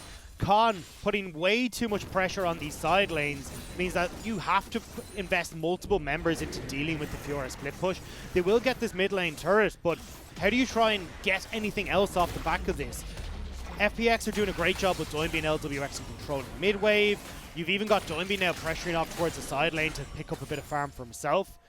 IG need some mistake from FPX to come back to get tempo advantage and try and shut down the pressure that Khan is exerting. And I would argue that they've got about 3 minutes to make that happen, because the Mountain Drake will be spawning at that point in the game. That would be solved for FPX if they're able to get it. Ning wants to find the fight here. Bullet time comes through and he immediately answers for it. Pulls the AD carry back into the fray, but LWX is still fine here. He could just out-damage Ning's health bar right now. Puff flashes forward. He's trying to find LWX. Can he get the autos down? Tian's here, and the damage from the love tap. Can't finish the kill. Now onto the Shy with the Chaos Storm ticking away. He'll fall as well.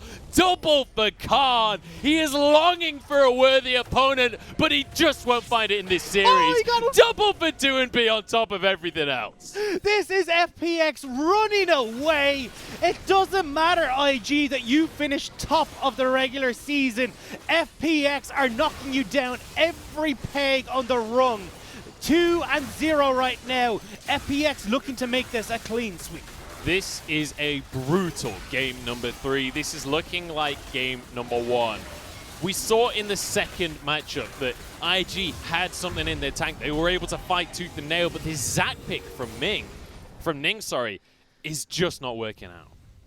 Nothing is working out for IG in this game. And now you have to try and contest at this Dragon Pit. You're already losing fights against the team that wants to split push. And it starts off here where Ning trying to get on towards LWX and set up to kill people. But Chris with that Gargoyle Stoneblade, way too tanky even for both the Azir and the Aphelios trying to knock him down.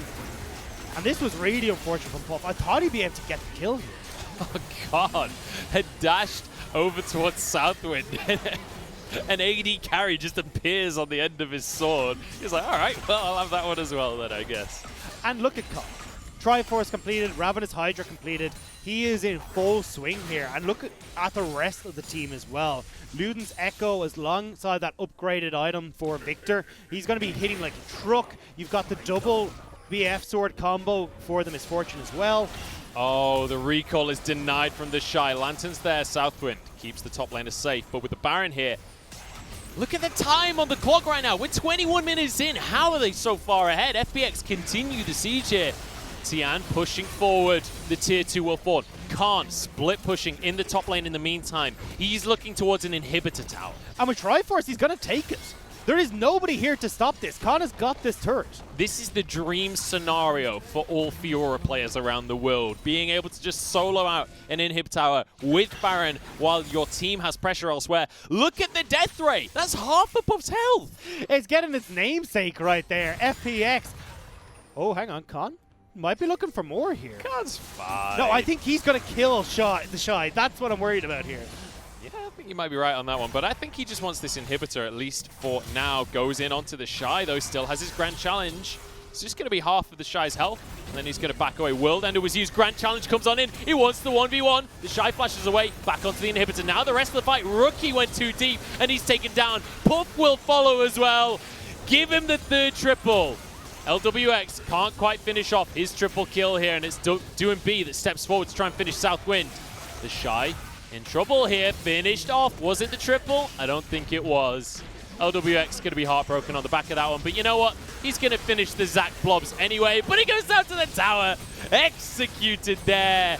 Just like FPX execute IG at World Semifinals. It was 3-1 for them. They've upped the score with a 3-0 win. That was impeccable from FPX. From start to finish, they control that game. They controlled it from draft, the early game setup for Fiora's Archon on Fiora in the top lane, to then have even the rest of the map just winning out in these 4v4s. IG never got a look in that game. And IG is the team that we think about having individual dominance. We think of these players being the best in class, right? That's not what we saw today. Khan especially stepping up in the top lane, and the Shy having one of the worst best of fives I think he's had in his career. Yeah, Khan was just running away with this. There was no way the Shy was able to answer at all. And look, even in the 1v1s, they were relatively even until that last game. But the second you saw any sort of attention coming through from FPX, the Shy crumbled, and then it was Khan just taking over completely because he's got the CS, the experience, the kill lead as well. Yeah. There was just no way for IG to find that solo lane dominance and push it into their advantage. And do you know what, Dagda? I'm a little bit disappointed. I was really hoping for a full 5 games here. I was hoping for back and forth. I was hoping for game 2 5 times over. But FPX showing right here that they are the dominant squad. They are the ones that are going to grab themselves 3rd place. They get themselves 10 extra championship points as well, which will matter. And now that LPL has 4 qualification spots for Worlds, the first one being an auto qualifier, every championship point will matter when it comes to Summer. Yeah, and FPX will be looking to make sure they are the ones advancing. And you would imagine that IG would have been looking to do the same, but it never felt like IG really showed up throughout this series. The lanes weren't quite working in their favor. The draft, this heavy priority on the solo lanes, giving the counter picks over to FPX, really stung them to start things off, and it continued throughout the series. And Doing B on this Victor with massive, massive damage, but importantly, he was able to just go off to the side lanes. Once again, he was able to split push just like on this Twisted Fate. Victor, great on the split push role, but I really want to talk about Khan, because Khan, we got to see his signature Fiora. We got to see him succeeding on FPX, and that was one of the big questions coming into today, because we haven't seen this version of FPX really succeed this split. It's been a little bit all over the place, and it's been Gimgoon that they found their wins with, but Khan, maybe they finally found the way to match the jigsaw pieces together. And the reason that they struggled so heavily when they were trying to match this together was oftentimes LWX and Crisp were being exposed a little bit due to the lack of pressure. But LWX and Crisp has found the opportunity now to take a step back, find themselves situated in a bot lane where they don't have those resources dedicated to them. We still saw a little bit of a muddy water there for parts of it, but definitely they're able to play a safer style, what allows them to play through top, allows Doinby to start roaming up towards the top side of the map instead of constantly going for this 4v2 dive, and you can see the results. Khan here looked exceptional where he's given those resources on the Fiora and able to carry that lane through top side as alongside the rest of the team looking great in the 4v4. Yeah, on the other side of the map as well, I want to talk a little bit about Puff here, because it felt like Puff feels the pressure of the fact that he's replacing Jackie Love. And multiple times during these games, we saw him going for flash plays and like trying to make things happen. And in the regular split, we saw him doing this occasionally, and it was working out. Here, though, it felt like he was doing this as a solo play entirely. I mean, he solo dived the tower. You know, everyone makes one huge mistake, right? We'll give you that one. But multiple times he would flash onto LWX, but he'd trade his own life for it as the rest of FPX would answer the play. And it was like, sure, you get yourself a kill, but if it's costing you all of your summoners, if it's costing you everything that you have, it's not worth it at all as the main source of damage for the team.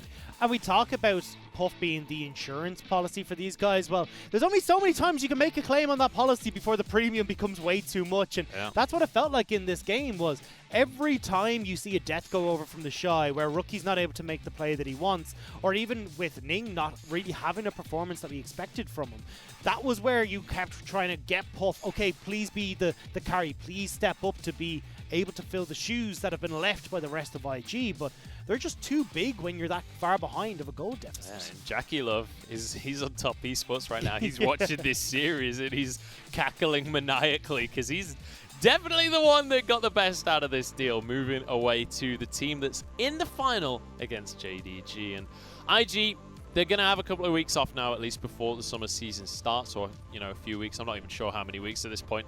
The dates are all somewhere, but I'm curious what IG will do to pull things together. But FPX, they've shown a much better version of themselves here today than what we saw in their semi-final against JDG. I agree. I think they've looked far stronger, and we're still, though, seeing this mid-game messiness from them. And they really need to try and solidify that. They're like the Caitlyn of the league. Really good in the early game, really good in the late game, not so good in the mid game. And this is the problem that we're seeing is teams are looking to exploit that mid game weakness. We saw it against JDG, where even if FPX did get off to a great start, JDG just put them in their place once the mid game hit. And this is where they now need to try and strengthen it, especially as the world champions. You would expect them to be pushing on towards that number one, number two spot in our spring split, but the curse just has come back again. You're not able to get that success after finishing off your world stint. Yeah. And once again, I want to revisit what we started talking about right at the very start of the day, which is the head-to-head in that mid lane. It was Rookie against super carry DoinB, and honestly, DoinB had a great series here. I don't feel like he was the super carry. I feel like this was much more about Khan, and it was much more about Puff as well on the misfortune multiple times there. But Rookie, LWX, but Rookie really struggled to have any impact in this series. He looked okay on the Azir. It's not like it was mechanical issues coming out from Rookie, but he wasn't able to find any solo pressure onto DoinB. He wasn't able to find any opportunities to snowball. Well, how do you when you're blind picking into DoinB every single time, and you know how deep DoinB's champion pool is? I think he's up to 19 unique champions played this split. He will play whatever the hell works against your champion, and he was able to, every single opportunity, go for whatever he wanted in that mid lane. We saw the Twisted Fate, we saw a bunch of different things come out, and it meant that there was never the opportunity for Rookie to get that lead snowballing, to use that win lane, win game style, because they're always on the back foot from the get-go. Well, it's about time we announce our MVP for game number 3, and I mean, it couldn't go to anyone else. Khan grabs it with the Fiora pick. We get to see his signature, and we get to see him style on the Shy in that top lane. Looked absolutely amazing. Even joining in the team fights and having the success there as well. And solo kills galore. Khan looks absolutely stellar on this champion. And why you cannot blind pick this Aatrox against FPX. And I was so sure that the Shy had that right there, but able to reposition, able to make it happen in the end. And then he gets away when Rookie committed a TP to making this play. And it was Rookie playing that well, where he wanted to hold off on the Emperor's Divide, but Khan throws out threw out the riposte. Then you have the play come through where Khan's able to flash away. It just wasn't quite working for Rookie, and that felt like the story of this game, where IG just couldn't quite get the plays they wanted set.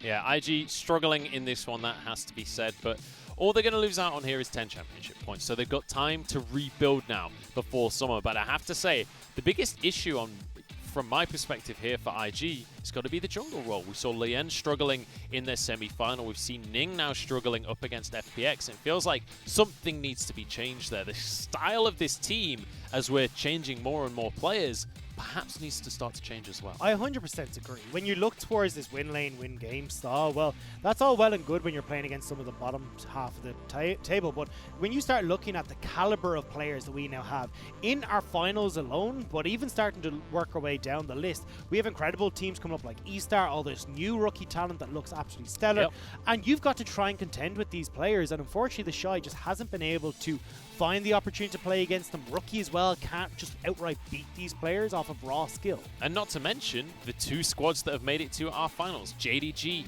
and Top Esports. They are hungry squads. They want some of this victory for themselves. And we'll be seeing that in a few days' time. Let's take a look at where we are in the bracket, because that's going to be FPX taking third place now, which means there is only one series remaining for the Spring 2020 split here in the LPL. It's Top Esports up against JD Gaming. The final is going to be on the 2nd.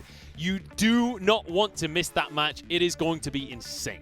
Both these teams are going to be playing their absolute hearts out. Neither of them have ever taken home a championship in the LPL. Neither of them have made it to that international stage. They will be putting it all on the line to make sure that they are the ones progressing and writing their name in the LPL history book. And I want to take a moment here, because I know a lot of you viewers at home, you know FPX, you know IG, you might not know Top Esports, you might not know JD Gaming. Top Esports, they're known for their mid laner, Knight. He's known as the best mid laner in the world that never made it to Worlds. He's not had the opportunity to make it to MSI, to make it to us, to prove his name on the world stage, and he's finally making it to the final to make a name for himself. And then you look over at JDG. They've got the Dumpling Brothers in Zoom and Yagel, this incredible solo laners who can make work for JDG. Pair that alongside the secret sauce in Kanavi, our spring split MVP. Both these teams will be looking to dominate the Rift. Yeah, Kanavi making a serious argument for one of, if not the best jungler in the world, but he's got a long while before he gets to prove that one for himself. It's about consistency when it comes to that title, and we'll see if JDG have that, because, I mean, let's have a little conversation about that final, because JDG have been a quiet, confident squad this entire split. They were slowly but surely climbing up the standings. They snagged away the 2nd seed spot from FPX on the final weekend of the regular season. Then they defeat FPX in the bracket. Now they're in the finals, and suddenly they feel like a favorite. JDG, with Zoom coming back into the roster, has not dropped a game. They are 19-0 with their starting top laner right now, which is an insane record to hold. That's scary. And you're going up against Top Esports as well, who, when we saw them at the beginning of the split, we're like, okay, well, they look fine. They'll probably do about a 5th place spot. And then Jackie Love joins the roster, and it's like, boom, we're in this now. They look reinvigorated. Jackie Love has been the shot caller for IG in the past, now coming onto Top Esports, and is giving the likes of Nice a lot more confidence. The same with Karsa in that jungle role. This is going to be an amazing battle between these two. Honestly, Jackie Love coming into Top Esports. Top Esports in 2020 looked like ChuckNorrisFacts.com in 2002. Like, there's nothing you could say that's wrong about this team if it's a positive statement, because it's reinvigorated the entire squad. The shot calling coming out from Jackie Love is really the key to all of this, and just like Jar Jar was for the prequels. And we'll see if it's going to be as much of a failure for these guys when it comes to the final as Jar Jar was for the prequels, but that's a whole different conversation. We'll see on the 2nd of May. That was a weird tangent. I'm going to end this show here. I enjoyed it. It's fine. Thank you very much for joining us, ladies and gentlemen. Make sure you tune in for the finals. It's going to be on the 2nd in just a few days' time. I've been Munchables. This has been Dagda. We'll see you guys there.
Putting in big work, yeah. But I'm still a boss, call me Mister. Yeah. No L's, I'm a winner like December.